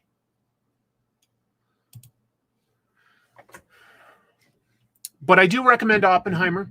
It is 3 hours long. Plus you got to add like the previews and stuff. So you're going to be in the theater for a while there. But it's a somber movie as it should be. As it should be. I liked it. I liked it quite a bit. It's a lot of conversations, but boy, Oppenheimer and the people around him had an interesting life. The cast is stacked. Like there are so many roles that are only like on screen for like a brief period of time, but are like played by like really important actors. You know, you get like Kenneth Branagh like has like basically 2 scenes. But you know, like great actors. The whole thing is great. I liked it a lot. You're done with 3-hour movies at the cinema. I can understand. But I will say, I saw it in IMAX and it was pretty impressive visually. But then again, I'm a movie nerd that really likes going to the theater. I just really do. Oh, yeah, of course I have. Dunkirk, Interstellar. I've seen literally everything Christopher Nolan's made, and I've enjoyed all of it. There's a lot of tense stuff happening in Oppenheimer, and it's more about people sort of backstabbing each other and like being scared. It's interesting. Yeah, that's a good point. RRR, the Indian action movie, that's like 3 hours long, and that moves at a good clip. Interstellar is your favorite? I don't know which one I'd call as my favorite. But I did like I liked Dunkirk. I liked Interstellar. I liked Inception. I loved all 3 movies in the Batman trilogy that he did. I sincerely liked all of them. I even talk like Bane from time to time. Yeah, no, I liked it all. Memento. Memento is brilliant. Insomnia is fantastic. The Prestige is fantastic. Yeah. Yes, I would love him to do a James Bond movie. He said that the snow scenes in Inception is sort of his homage to James Bond movies. Everybody's just listing their fave movies from Christopher Nolan. He's made a lot of good movies. And that's why, like, at first when I saw Tenet, I'm like going like, well, it looks good, and these are great actors giving committed performances. Why am I just not connecting? And it just didn't work for me. But we got to keep moving. There's still stuff from the convention to mention. For instance, Kodansha USA, the American branch of huge manga publisher Kodansha, has actually commissioned its own manga. Instead of just importing stuff, they hired somebody to make a manga here. And it's specifically so that they can have something original to show on their digital reading platform. It is created by a mangaka named Oma Se. And the story is about Count Dracula reborn, and he's on the run from an organization that is capturing and using weapons of monstrous destruction. Okay, that's a different enough plot that I'm interested. Users of the Kodansha Reader Portal, which I'm pretty sure is free, will have access to the manga until it's collected into a print edition sometime in 2024. At that point, I guess it'll become a paid thing. But yeah, you can I think just start reading this in weekly chapters for free, and it's to bring people to their platform. Makes sense. But I thought that this looked good, and I thought that the plot sounded fun. So we'll see. Somebody making the fabled Dracula gun. Absolutely. Great idea by Kodansha. I think it's smart. I do. You can't sleep? Oh, well, hopefully I'm helping then. Hopefully I'm helping.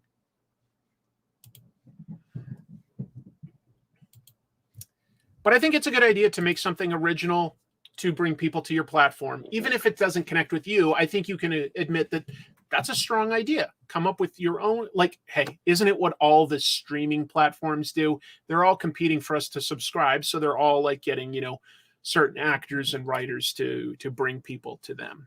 And this is somebody trying to get somebody to try out their reading platform. And hopefully from there, you'd be like, oh, Kodansha makes a bunch of manga that I would like to read. And this is an easy way to do it. We'll see. Fantagraphics had an announcement at the San Diego Comic-Con. They're going to be releasing a huge anthology book. It's called Braba, and it's going to be curated by two people, Brazilian cartoonist Rafael Grampa and Brazilian comics editor Helena de Luna. I'm guessing, I hope I pronounced the names correctly. It's going to have 13 different stories by 16 different Brazilian writers and artists. It's going to come out in fall of the coming year, so we're about a year away from it. And the term Braba is a Brazilian slang derived from brava, and apparently it means angry, but it's been embraced by youth culture as sort of a symbol of something impressive and groundbreaking. Anyway, I am just curious to see comics from other parts of the world, and Brazil has a healthy comic scene. I'm a little more familiar at this point with Argentine comics than Brazilian comics, but Brazil is a massive, massive country, has a humongous comic convention down in Sao Paulo every December. So yeah, could be worth checking out. Good on Fantagraphics for bringing something like that to us.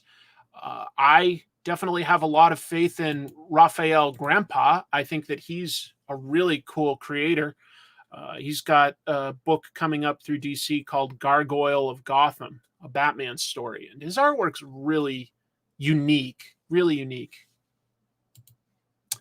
Yes, Argentina has a wonderful history of contributing to comics, but Brazil is still a big country that has definitely produced some great artists. So yeah.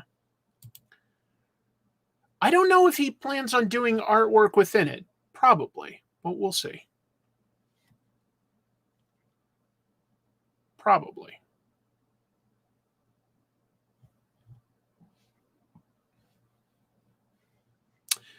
Yeah, that's an interesting sort of side note. Right. There is the actor and writer strike. So almost everything is just on hold in Hollywood, with one exception.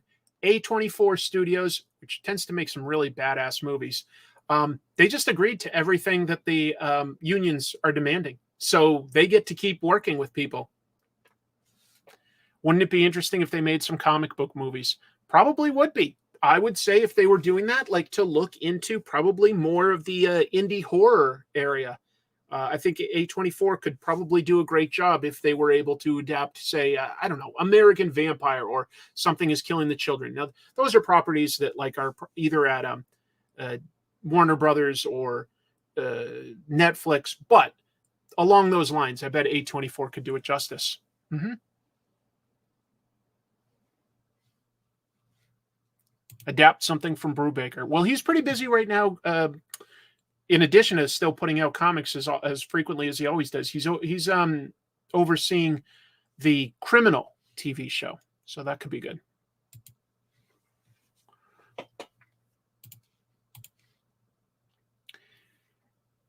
Aftershock Comics, I guess that they are saying that they're starting to come out of bankruptcy. Let me recap. December of last year, Aftershock Comics filed for Chapter 11 bankruptcy. That's a type of protection where you have various legal protections for paying your bills a little slower so that you can ideally get out of debt and become a profitable business again. There's an advantage to that for everyone. So they did that. There was a lot of complaints at the time that they were not paying their artists, that they were negotiating deals for adaptations and not paying the artists and writers for those adaptations, just taking the money for themselves. There were a lot of accusations to that effect. I haven't heard anybody say, guess what? Aftershock just made good on things. They've paid me. I haven't heard that. We'll see. They spoke at that Diamond luncheon panel for retailers that I mentioned towards the top of the show. Like I say, a couple publishers will sort of announce stuff for the retailers of what they've got coming up. Some of the stuff that they talked about was that their marketing budget is going to be restored and increased. Cool. So I guess they've got some money coming back to them. Like if they've got enough money to use for marketing, hopefully they're climbing out of their bankruptcy and can actually pay the creators that made this stuff. They only published last week their last comic, which was originally solicited for back in May.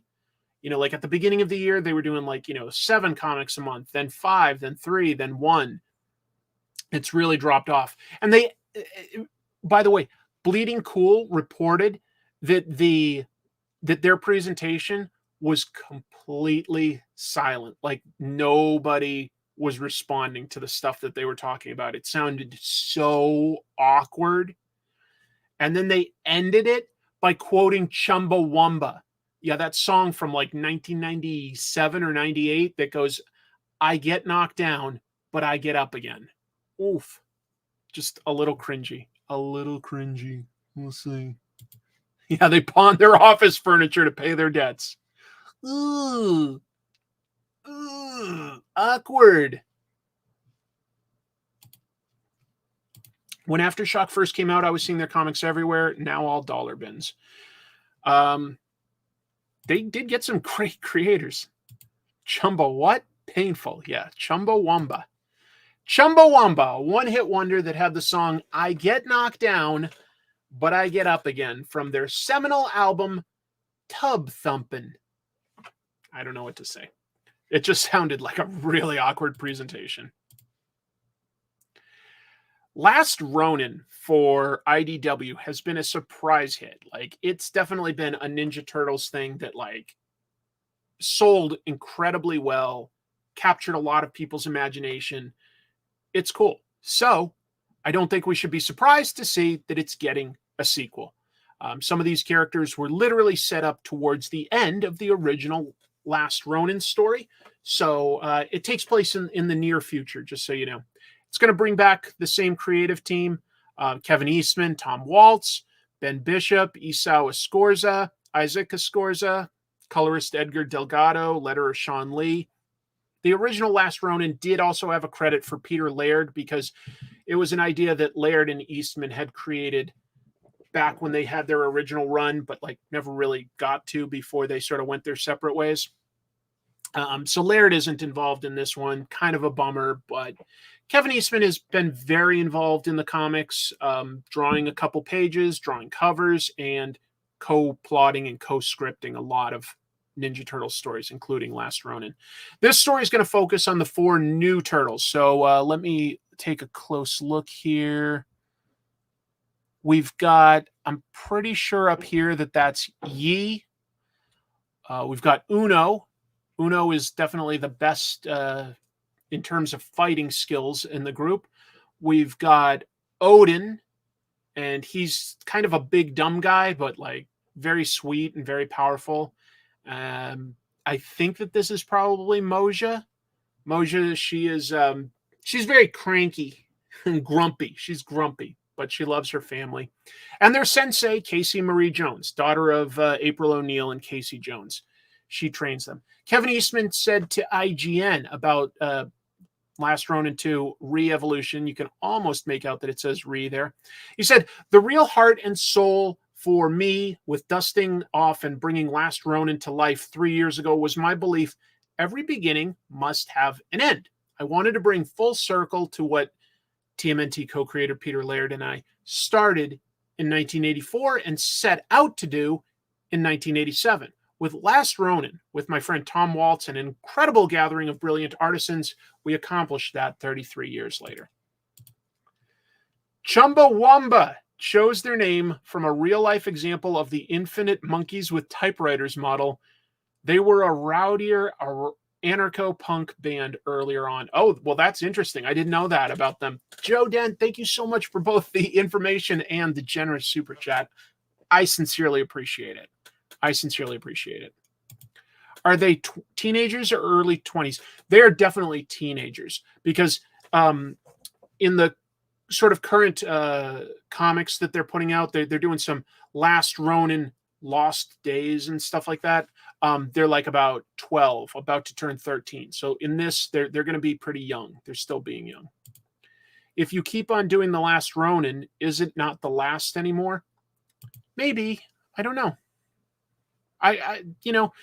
Maybe this goes beyond what the name implies, or maybe you could say that they're honoring the Last Ronin since they were inspired by the last Ninja Turtle. I don't know. Or maybe you could argue that for now, Casey Marie Jones is the Last Ronin until there's a new generation. Yeah. I probably will do a video on the IDW Ninja Turtles run at some point. But I'm probably going to do a Ninja Turtles episode first about the Rick Veitch issues, which are very rarely reprinted, but are amazing. Amazing. Andy Samberg, yeah, sure. He's in the Last Ronin too.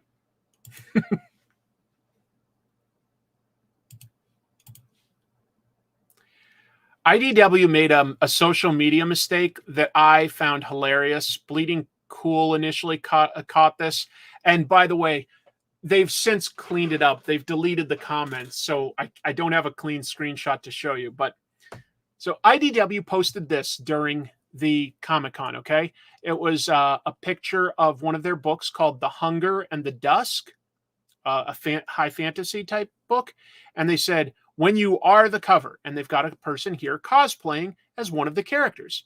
So in response to this, artist Chris Wildgoose, who draws this, replied and asked, whoa, is this a coincidence or is that person actually cosplaying as the character? And IDW explained to them, oh, that character is named Troth Iceman, and he's from the comic The Hunger and the Dusk.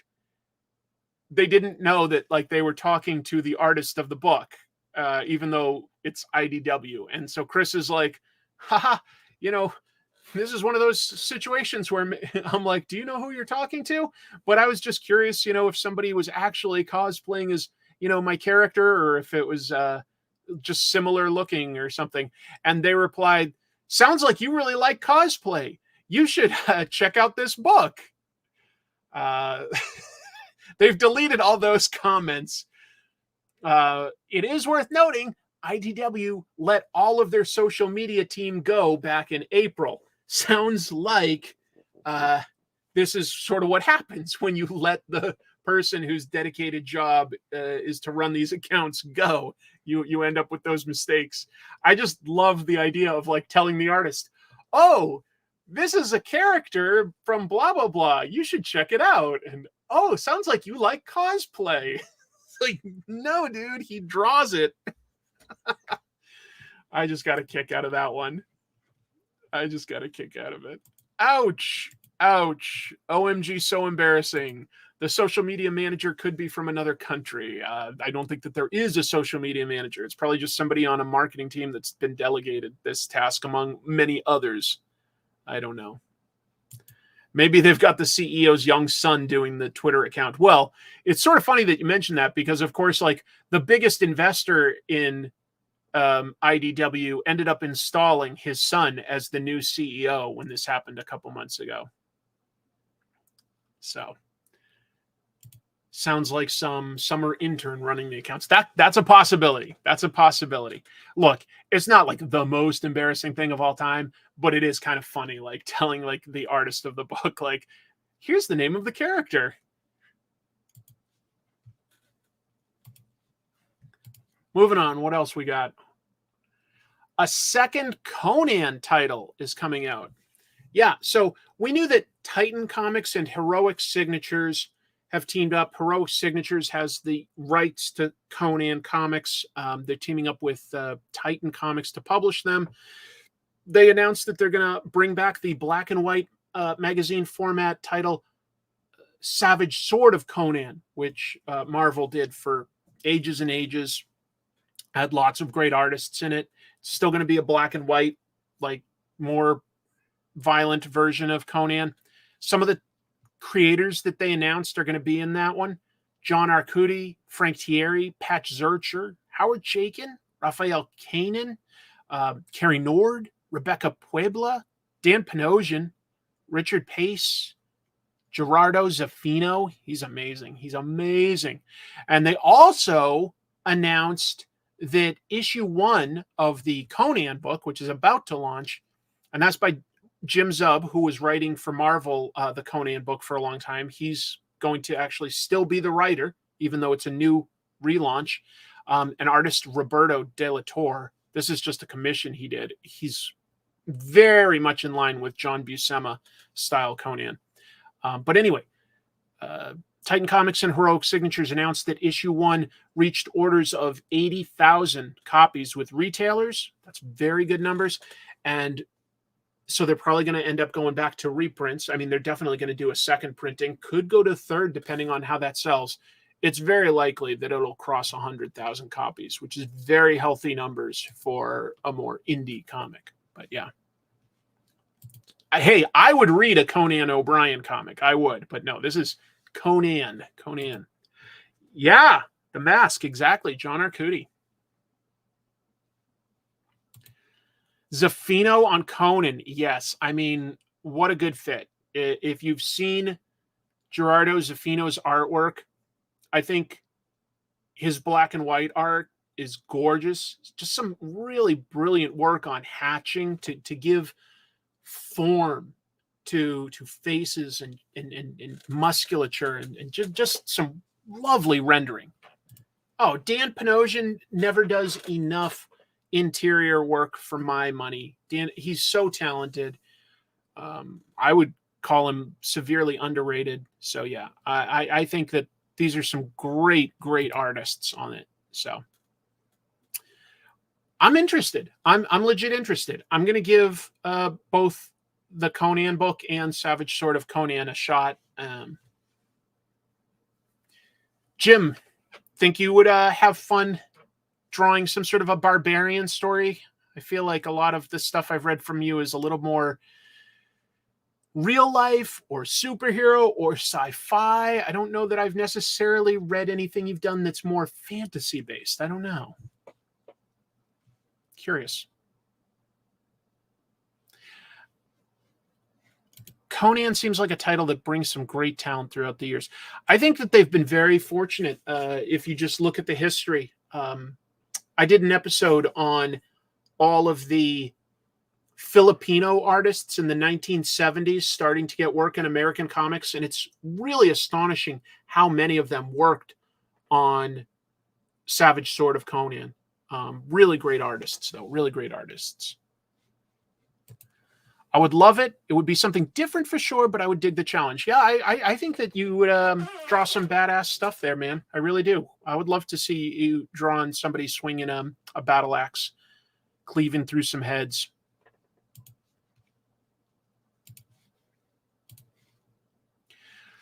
The rest of the news is going to be recapping the Eisner winners. I'm curious about your thoughts, but I'm going to go through this fairly quickly. I'm not going to have time to list all the people that were nominated because then this would take forever. So I'm just going to announce the winners. Best lettering, Stan Sakai for Usagi Yojimbo. He's won many times before, but I really do think it's because he's one of the best. He integrates it so seamlessly with his characters, and he does interesting things with the balloons to give it emotion or make it feel like, somebody's sick or dying or, like he does some great stuff. It really fits organically. Best digital comic, Barnstormers. Just last week, I was reading the print edition. Tula Latte created some gorgeous work for it. I'm curious where that goes. This was also a tie because Behind the Curtain also won. I don't know that one. I guess it was a translated version from Europe. Best web comic, it's Lore Olympus again. It's okay. I like Lore Olympus. I'm not in love with it. I don't 100% get why it's so popular. It's not bad. I don't have real big criticisms for it, but I am sometimes confused why it's so popular. Let's see. Best writer, James Tynion.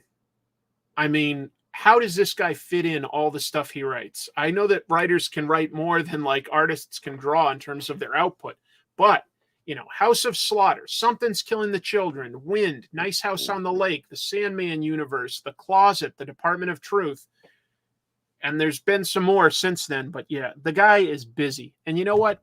I do generally like a lot James Tynion's work. So congratulations to him. He's still a pretty young guy. I think he's got a lot of life in this industry. I think he's going to shape a lot of stuff. I really do. I think he's going to make a big impact over the years. Best writer artist went to Kate Beaton for Ducks, 2 Years in the Oil Sands. I've talked up how exceptional that book is. I believe that category, though, was also had Zoe Thorogood's It's Lonely at the Center of the Earth. I probably would have had to give that nod to Zoe if that's the category I'm thinking of. And I'm a little surprised if I'm right. And I'm pretty sure I am right that she was nominated in that one, just because Zoe did some really interesting meta contextual stuff, commenting on comics within the story that she was telling, which, like, don't get me wrong, Ducks is an amazing story. Lots to recommend about it. I just thought that Zoe sort of added another layer to what you can appreciate there. And I'm a little surprised that she wasn't recognized for that in one of these categories. But anyway, let's see. Best cover artist went to Bruno Redondo for Nightwing. Totally understand and respect that. He seriously seems to be pushing himself as an artist to come up with new concepts. The idea of, the issue with the DeLuca effect, all essentially one panel and Nightwing moving across. Brilliant cover for that. The issue that's all told from Nightwing's point of view. And a lot of just iconic things that he's done to play with the logo and the composition. Yes, I think that Bruno Redondo definitely deserved that. These next two I don't really follow because it's best publication for early readers, best publication for kids. It's not always in my wheelhouse. Every once in a while, I'll note something. But the next one I was excited by, best publication for teens, Do a Powerbomb was nominated. Daniel Warren Johnson picked up his first Eisner. Congratulations. I think you guys know I'm a big mark for Daniel Warren Johnson. His work does it for me. I really, really like it. And I'm happy for him that he got that. Best U.S. edition of international material, Black Sad. Cool. Done an episode about Black Sad. Huge fan of what Canales and Guarnido are doing. I hope that this helps expose more people to it. I really do. Best U.S. edition of international material, Asia, because there's just so much of it.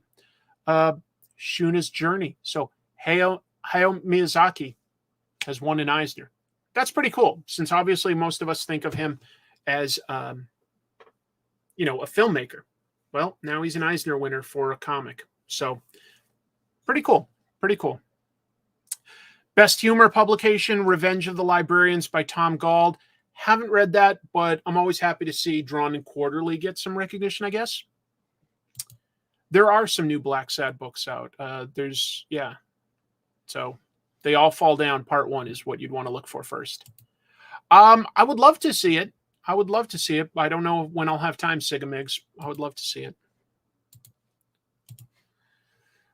What else do we have? We have Best Adaptation from Another Medium, Chivalry by Neil Gaiman, adapted by Colleen Duran. Congratulations to Colleen. She's amazing. That's really cool. Best Archival Collection Project for comic strips, at least 20 years old. Come Over.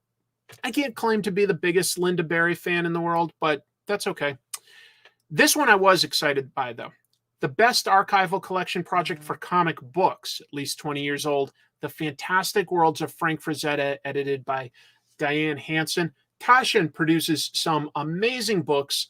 I think that what Sarah Frazetta is doing for her grandfather's legacy is very impressive. Frank Frazetta, very well remembered for his paintings, but he did contribute a bunch to comics, and I think that this is just super exciting. I would love to get this book. I hope I can sometime soon. Just really, really cool. That one definitely excited me. Best Graphic Album Reprint, Parker the Martini Edition, Last Call. Awesome. With Darwin Cook no longer here for us, it still does my heart good to see him getting recognized for some of the amazing work that he did. I loved his Parker books. Just great. I really miss Darwin Cook. Definitely a creator I was super fond of, both his work and as a person. So that one, I'm about to get a little emotional, so I'm just going to keep moving. Best Penciler Inker or Penciler Inker Team. They gave it to Greg Smallwood for The Human Target. If you guys watch this show, you know that I was reviewing Human Target as it came out each month. And I think that what Greg Smallwood was doing was pretty damn special with that book. Really impressive, really, really impressive work. Excited to see him get a nod for something like that. I think that that's very fair. I think that that's very well earned. I like that. I also agree with this one. If I put money down on my first choices, I would probably come out very far ahead this year. Best Coloring, Jordi Belair. Some of the books she worked on, Nice House on the Lake, Suicide Squad Blaze, Ant-Man, Miracle Man. I really like the work Belair's been doing on Miracle Man. And Best Painter Multimedia Artist for Interior Art went to Sana Takeda for The Night Eaters, She Eats the Night, as well as Monstrous. There's a mangaka who has really carved out a niche here in America, and she is really just nailing it. Just has been doing so strong over here for so long now. Really, really cool. Few more winners to go through. Best Publication Design also went to Parker, the Martini Edition. If you have not read Darwin Cook's Parker books before, this is definitely a collection that you will love. It's brilliant. Designed by Sean Phillips. Come on. Huge congratulations here. Best comics related periodical or journalism went to Panel by Panel magazine. So congrats to Hassan. That's really amazing. That's super impressive. I don't know what I would need to do to make a twist or something on comic tropes to be considered for something like this, but I would like it if I could ever get that kind of recognition for the show. That would be cool. Best comics related book they gave to Charles Schultz for The Art and Life of the Peanuts Creator in 100 Objects by Benjamin L. Clark and Nat Gertler. Charles Schultz was very, very good. He really was. Peanuts is easy to just think of as like standard, but you know, the idea of having little kids talk like adults in Peanuts and his charming artwork, it was fairly innovative when it first started coming out, and it's pretty iconic today. Best academic scholarly work they gave to the LGBTQ plus comic studies reader, Critical Openings, Future Directions, edited by Allison Halsall and Jonathan Warren from University Press of Mississippi. I'm not super familiar with what was up for that category. Best short story, I think we'll all be pretty heartwarmed to see this. Finding Batman, written by Kevin Conroy, art by Jay Bone. That was published in the DC Pride Anthology for 2022. Kevin Conroy no longer with us. It is nice that posthumously he got such an award. We'll all remember him as an iconic, maybe the iconic version of Batman. Very, very cool. That he's also earned an Eisner for his writing work. Very, very cool. Best single issue or one-shot went to Batman One Bad Day, The Riddler by Tom King and Mitch Gerads. Congrats to Tom King for picking up an Eisner this year. Best anthology went to The Nib magazine, edited by Matt Bors. Pretty funny stuff. Best new series. Overall, I'm pretty excited by this one. I think Public Domain is a very underrated book. Chip Zdarsky writes and illustrates that. It's set in the real world. It's about a family getting back the rights to a comic book superhero character and trying to put out a competing version of it against a big company. It's something any comic reader could really enjoy. Would also make for a pretty amazing prestige TV drama. Best limited series, Human Target. Tom King and Greg Smallwood knocked it out of the park. Yeah, really extremely impressive. They deserve to win. Kevin Conroy's incredible. Yeah.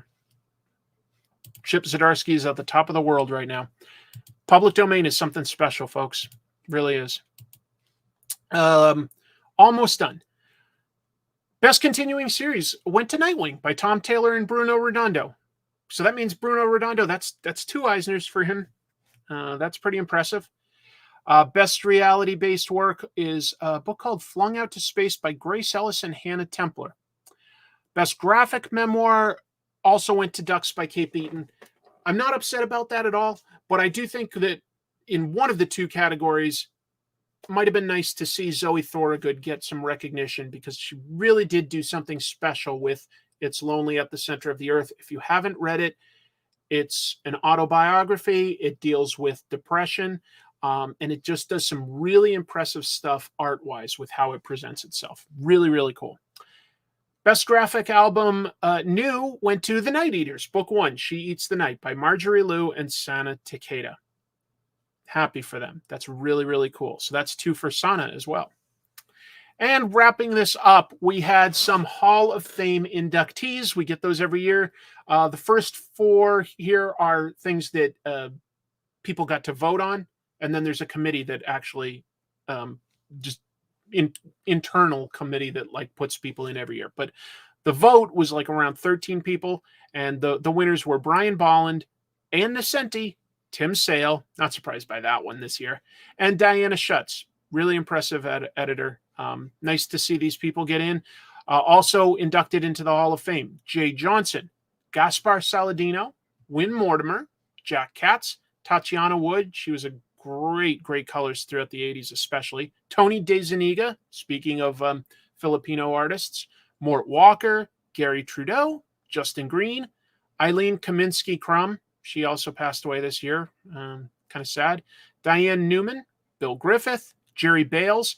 There's a fan that like has made it. You know, Jerry Bales was well known for publishing fanzines back in like the 60s and stuff. And now he's in the Eisner Hall of Fame.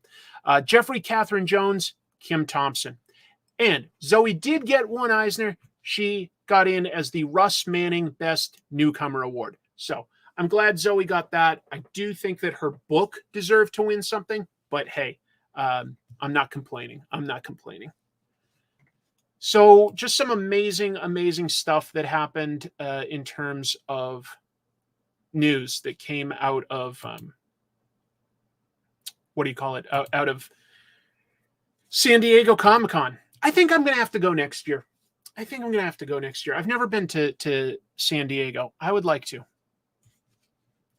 Nice to see Zoe get that one. Yep, Diana Schutz, so deserving.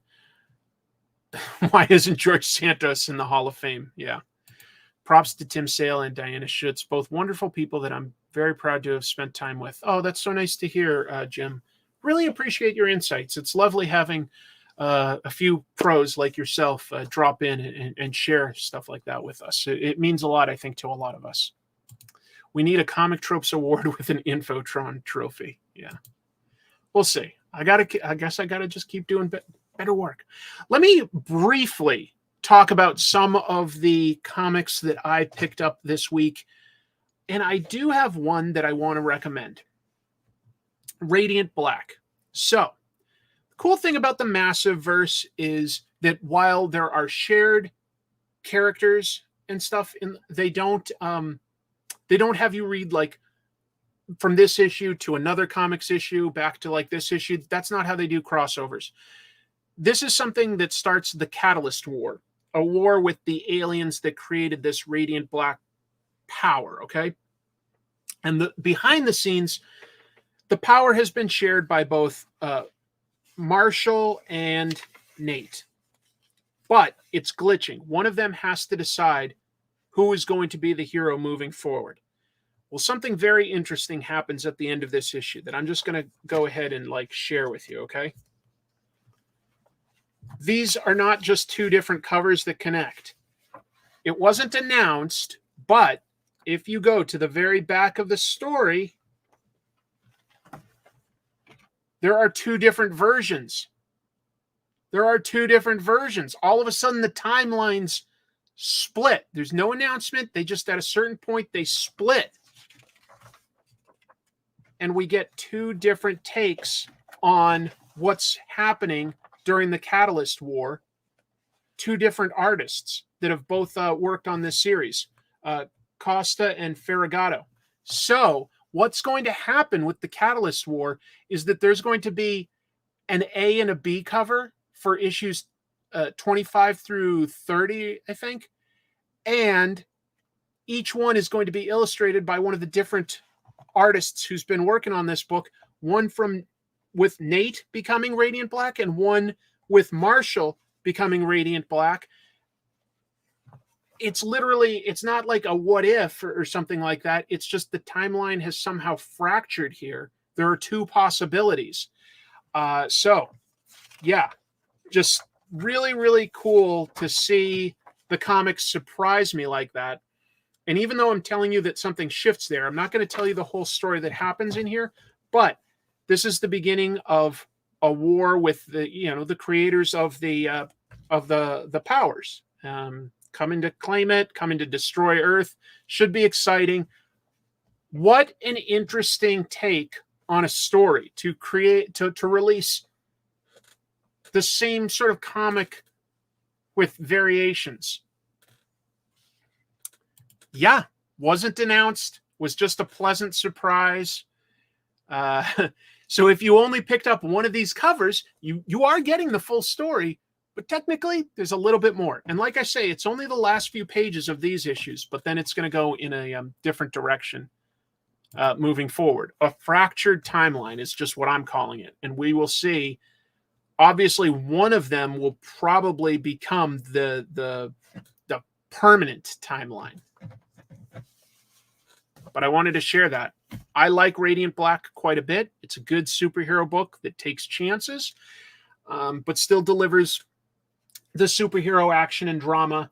And honestly, I like a lot of that melodrama that you would get in a book like Spider-Man or something.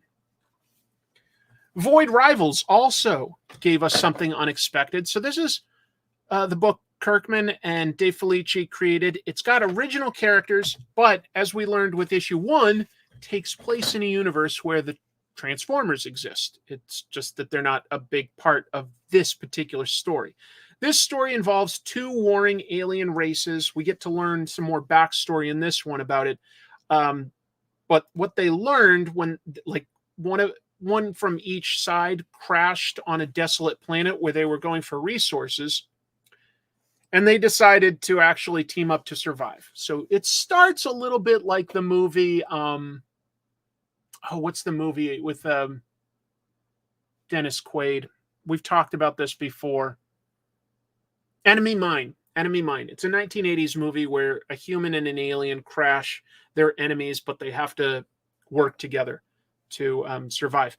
Here's what this one gives us as a bit of a surprise, as a connection to the Transformers universe. This is a deep pull. I recognized it because I was a big Transformers nerd as a kid. But how many of you know Skroce? Probably not everybody. In season 3 of Transformers, which are the episodes set in the future that take place after the animated movie, This was an ongoing bounty hunter character that would show up in several issues, the Skroce. So there is another connection without the main characters directly inserting themselves into the Autobot Decepticon war. Interesting little development there. Loved Enemy Mines. Yep. Thank you, EJ. Appreciate that. Skroce. Yes. Definitely a bit of a deep cut that I don't think anyone was expecting. But helps build on that universe. Let's just say that with Skroce abducting our heroes, I would not be surprised if the following issues introduce the Quintessons, which in a lot of the mythology, they are the creators of the Transformers, and sometimes they would employ Skroce. I think that that's a likely possibility, that they will encounter the Quintessons. I can't say like where that would go from there or why, but I do think it's a big possibility. Okay.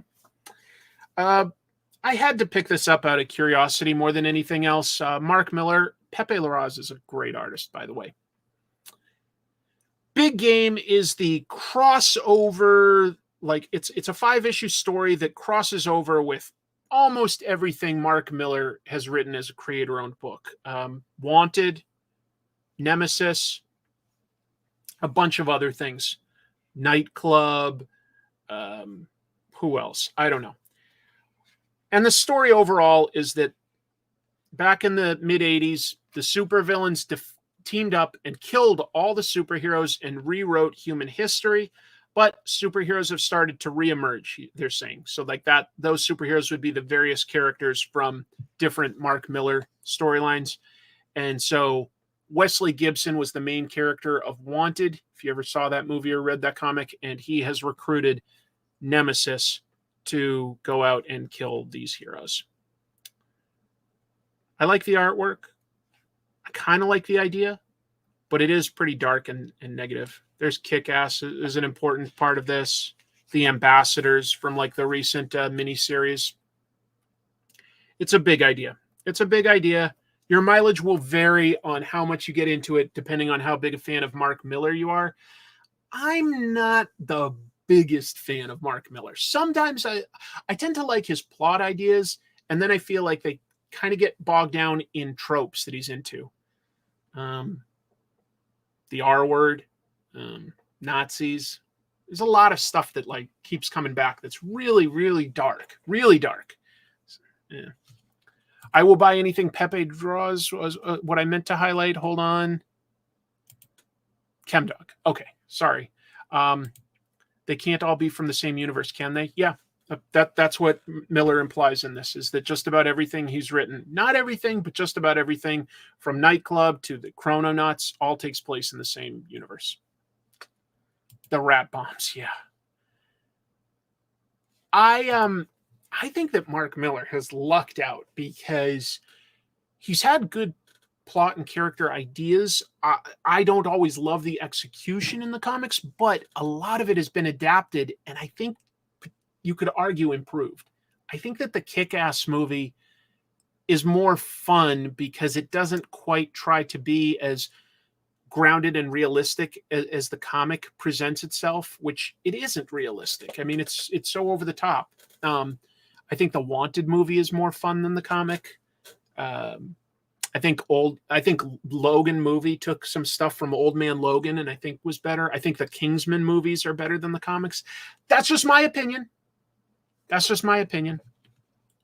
But yeah. Okay. At least I'm not the only one that's saying that. The movies are definitely better than the comics. They shave off his rough edges. That's what I'd argue. In other words, but hey, the ideas are coming from him. I'm not trying to badmouth Mark Millar as a writer. I'm just saying he's not my personal favorite. Yeah. And I go back and like some of the stuff that I really liked when I was younger, like Ultimates, I go back now and I'm like, this is trying really hard to be edgy. And I feel like it made some really unlikable superheroes that like, I don't want to see a Captain America that's kind of bigoted and racist. That's not what I want out of Captain America. Yeah. It's not what I want. I talked a little bit about this in the news. So Last Ronin is popular. This one is a fun issue, though, if you want to get to know these new Ninja Turtles. They go out with their grandma, April. She takes them into New York City for the first time and is... you get a little bit of her background. We get to know these turtles' personalities. And she's just trading stuff back and forth between various parties. It's cool. You get to meet a lot of the people in this world. It's setting up stuff for the future. It's not strictly necessary to read, but it was a fun read. They've got a lot of different characters. I also like that these 4 new turtles are really not copies of the originals. The closest I could say is that there's a grumpy turtle, but she's really not quite as angry as Raphael. She's more just grumpy than angry. And there's a character called Yi that's pretty good at technology stuff. Donatello obviously was there too. But that's about it. Because Uno is the best overall martial artist and the most fit, but he really isn't like Leonardo or anything, like a natural leader. I don't know. It's fun. I like this new version of the Ninja Turtles. Something is Killing the Children is strong. It's hard to review an individual issue because it goes pretty fast. It really does. And I think that this is probably ideally a super fun reading experience to read the whole story in trade paperback form.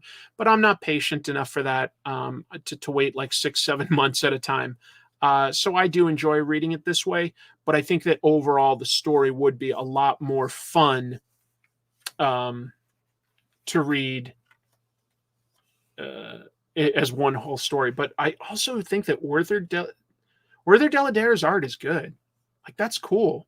Most of these people that work in this society wear the mask over their mouth.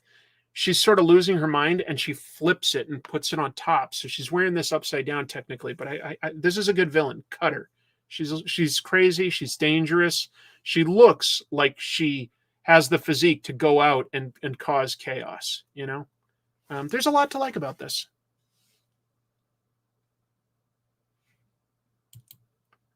Boy, that's interesting that you say that Millar is mellowed out over the years, because I feel like maybe his comics have mellowed out, but his politics have definitely gone really, really conservative. So he feels like online, he feels way more wound up to me. Looks like Grendel? That's interesting. I got one new Donatello's late Tit Goblin. I do have a good Donatello collection. Anyway, this is great. If you're already reading it, you're already reading it. If you're not, I wouldn't jump on with issue 31. I would read the trade paperbacks, but it is fun. More interesting to talk about is a new take on Blade. And when I say new, I really just mean new in the sense of it's issue 1 of a new series. But Edward Hill is a good writer, and he really has a take on Blade that lines up decently well with the movie version in a lot of ways. Boy, I'm getting tired, I guess, at the end here. For instance, this lady is in a club surrounded by vampires, and Blade breaks in to save her. But instead of with his sword and special guns and everything, he breaks through the wall in a car that has special UV lights that are disintegrating the vampires. It's a good opening. The artwork by Elena Casagrande is strong. Sometimes I think that the coloring makes it a little dark for making out everything that's happening. But the fight scenes in it are well staged. When I go through this, I can read it clearly as to what's happening, and I like that. There's also a twist to sort of what's happening with the character that Blade rescues. And finally, it introduces a new villain who's, I guess, capable of ruling all sorts of monsters. And I like her introduction. She's called Adana. And so, she's sort of hiding in this person, right? She gives a slice to her face, rips it apart, and then this is what she looks like. All sort of muscle, exposed muscle with like, an inky black, almost symbiote style, but really shadows for an outfit or dress. That's a good villain. There's a couple good things in this. I liked Blade's personality. I like the action scenes. I like the villain. I do wish, and this is colored by Jordi Belair, who I often think is great, but I just felt like that these colors were a little dark for making out absolutely everything that was happening. Maybe that's more the printing process, but like when I first looked at this, I just had a little bit of trouble pulling it all apart until I looked at it a little more closely. We'll see if this has staying power. Blade has never necessarily been a long-term book that Marvel can keep running, even though people really like at least those first two movies. But this is a good take on the material that I think a lot of people will like, and it's not like laden with his continuity. I mean, this is a character who's been around since the 70s. He's been through a lot of adventures. Almost done with what I've come across. This issue is called the Nocterra Nemesis Special, and it has a different artist than the ongoing series. Liam Sharp steps in here. That said, this is essentially the next issue of the comic. I don't think you'd strictly have to read this one, since a lot of what's happening is more happening in one of the characters, Emery's mind. And it's kind of late in the series to care a whole lot more about character motivation. But I think it's just to help build up the big finale that's about to land. Liam Sharp's artwork is rock solid. Nothing bad to say about that. I don't know if it's strictly necessary to read, though. Plot-wise, not a lot moves forward. Look, these two are just very fun books. Clobberin Time is a 5-issue series by Steve Skroce. He wanted to do a fun thing story, and he did. And Skroce's art is definitely unique. Let me see what I can find here to like something good. Yeah. Like there's a thing that's been like beat all to hell. Lots of little bobs and bits to the technology that reminds me a tiny bit of Jeff Darrow, but maybe not quite as intricate. It's fun. It's fun. And also fun is World's Finest. Look, Dan Mora is a fantastic fit with Mark Waid on this book. Fantastic. I think that this artwork can sell you more than like me talking up the plot. It just looks good. It just looks good. Like even like panels where like somebody's just sort of a little surprised. I feel like that's stronger than your average panel. There's a lot of energy to these fight scenes. A lot of great stuff. And Dan Mora hasn't necessarily come out of nowhere, but I think he's making big moves these days. Really, really nice artwork to look at. Really, really nice. There's some really great energy there where you definitely feel like something's just flying right at New Mazo, this villain, about to hit him. Like that's more than your traditional speed lines. That's some nice blurring actually there. So credit to the colorist as well. Just looks nice. Just looks really, really nice. Easy to read. It's fun. This is a fun superhero book where the heroes can be on the ropes, and you feel like they have to, more than just be tough, they have to usually be pretty clever. You use their abilities in new ways. Dan Mora is one of the best currently. I can't get enough of Mora's art. Maybe we'd get more Klaus comics. That would be nice. It's a fun story. World's Finest is my favorite ongoing series right now. Wow, that's a lot. That's a lot. Yes, Ray Dillon is correct. Steve Skroce worked on The Matrix with Jeff Darrow. Yep. Sort of brought him out of comics for quite a while. I like when artists make Batman's armor all scuffed up. It's nice, but it's also a lot of work to keep consistent, doesn't it? But I do think he's very consistent panel to panel with where characters are. Lot to recommend. Don't want to shortchange Dan Waid's story. Mark Waid's story.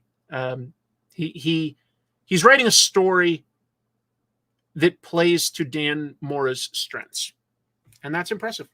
Here's the last thing I want to talk about. Just got this just a little while before the show started. Another book from Europe. Yes. This is a book by Italian artist Johnny DeLuca, who I talked about in my episode that also involves Bruno Redondo, talking about motion in comics. DeLuca is literally referred to as having something called the DeLuca effect. This is an English translation of his adaptations of Shakespeare stories. And here's what DeLuca would often do, not always, not exclusively, but he draws one environment and he has the same character move through it. And somehow we can just read that as not a dozen Romeos in Romeo and Juliet, that this is all one Romeo. As to like, why did he do it that way? And just to be clear, he does a lot of things really nice. There are panels, there are pages with panels, but I think one of the reasons why he would do so many of those pages with one environment and the character moving through it is that it kind of let him do stuff with both negative space and a lot of dialogue. That if you had to put all of this dialogue into panels, this would look very dialogue heavy. Without the panels, it just sort of lets us move through the environment, and it allows for a little bit more artwork. Beautiful, beautiful book. Beautiful book.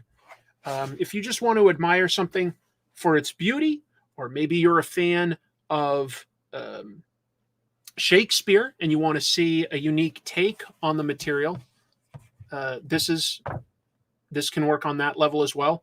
But look at this, where Hamlet is doing his soliloquy and walking in this loop across the environment.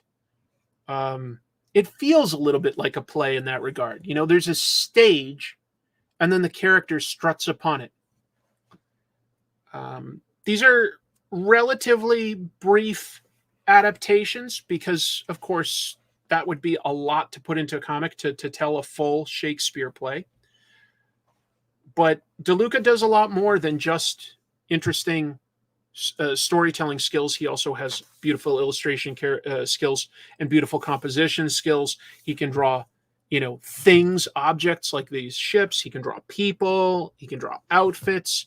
Just so much that he does well. Really, you could learn a lot from reading this. It's fun to read. I like Shakespeare quite a bit, actually. I'm a nerd that way. I was really, really excited. So this is from Paradox Press, and you probably will have to pay a little bit more for it to be shipped. But it's called Shakespeare in Comics, Johnny DeLuca. Strong recommendation.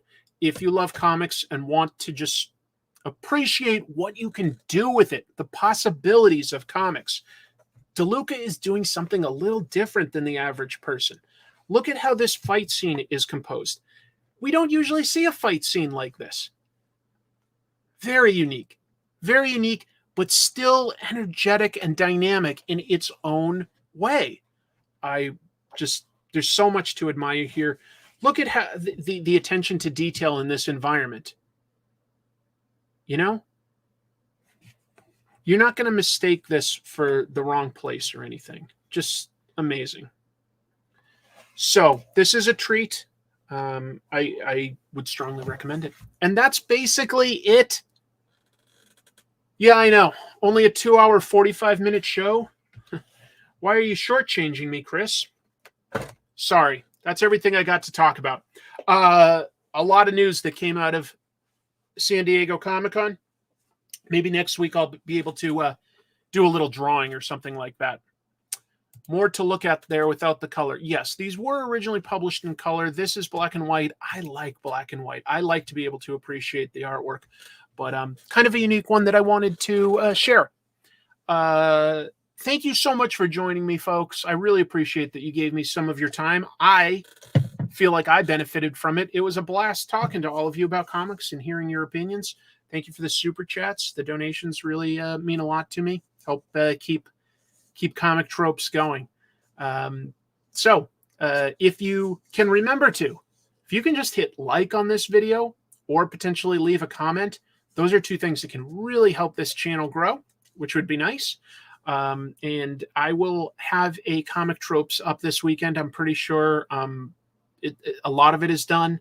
It's just that when I review manga, it takes longer to scan in and clean up images. Takes a lot. Takes a long time. But it'll be worth it. It's going to be a good one. Thank you so much, everybody. Double salute. Boink. I don't know what that means, but it's just become a thing. Thank you all. Keep reading comics. Take care. Bye now.